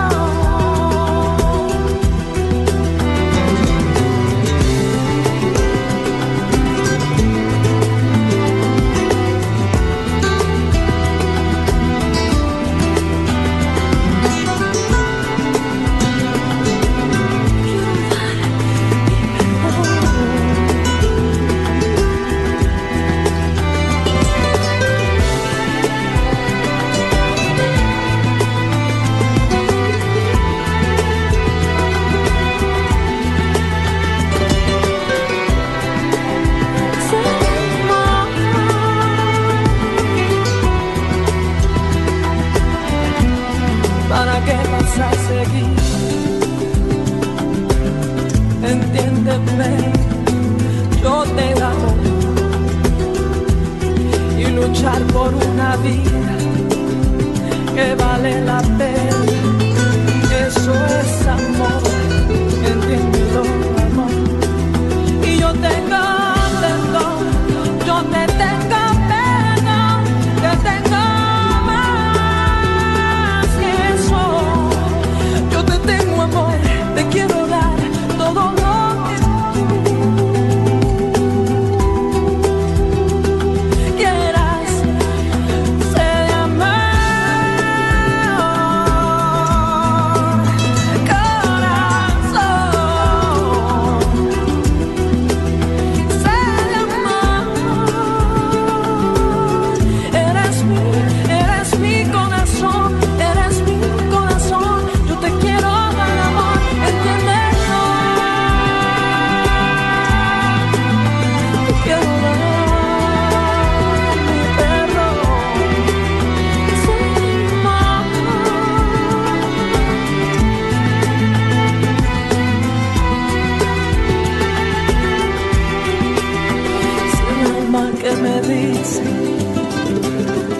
dice que te siga.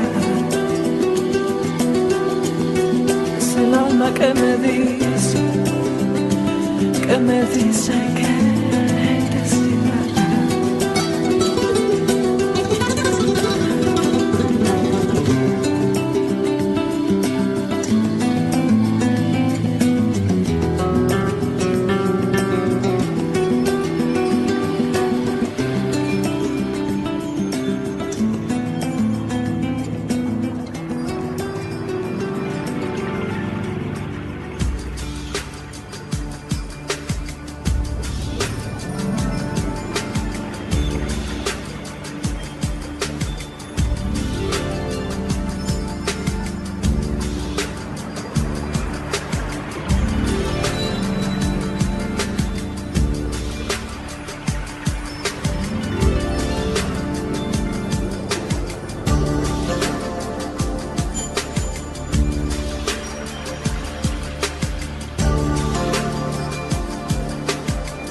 caído los esquemas de mi vida.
Thank you.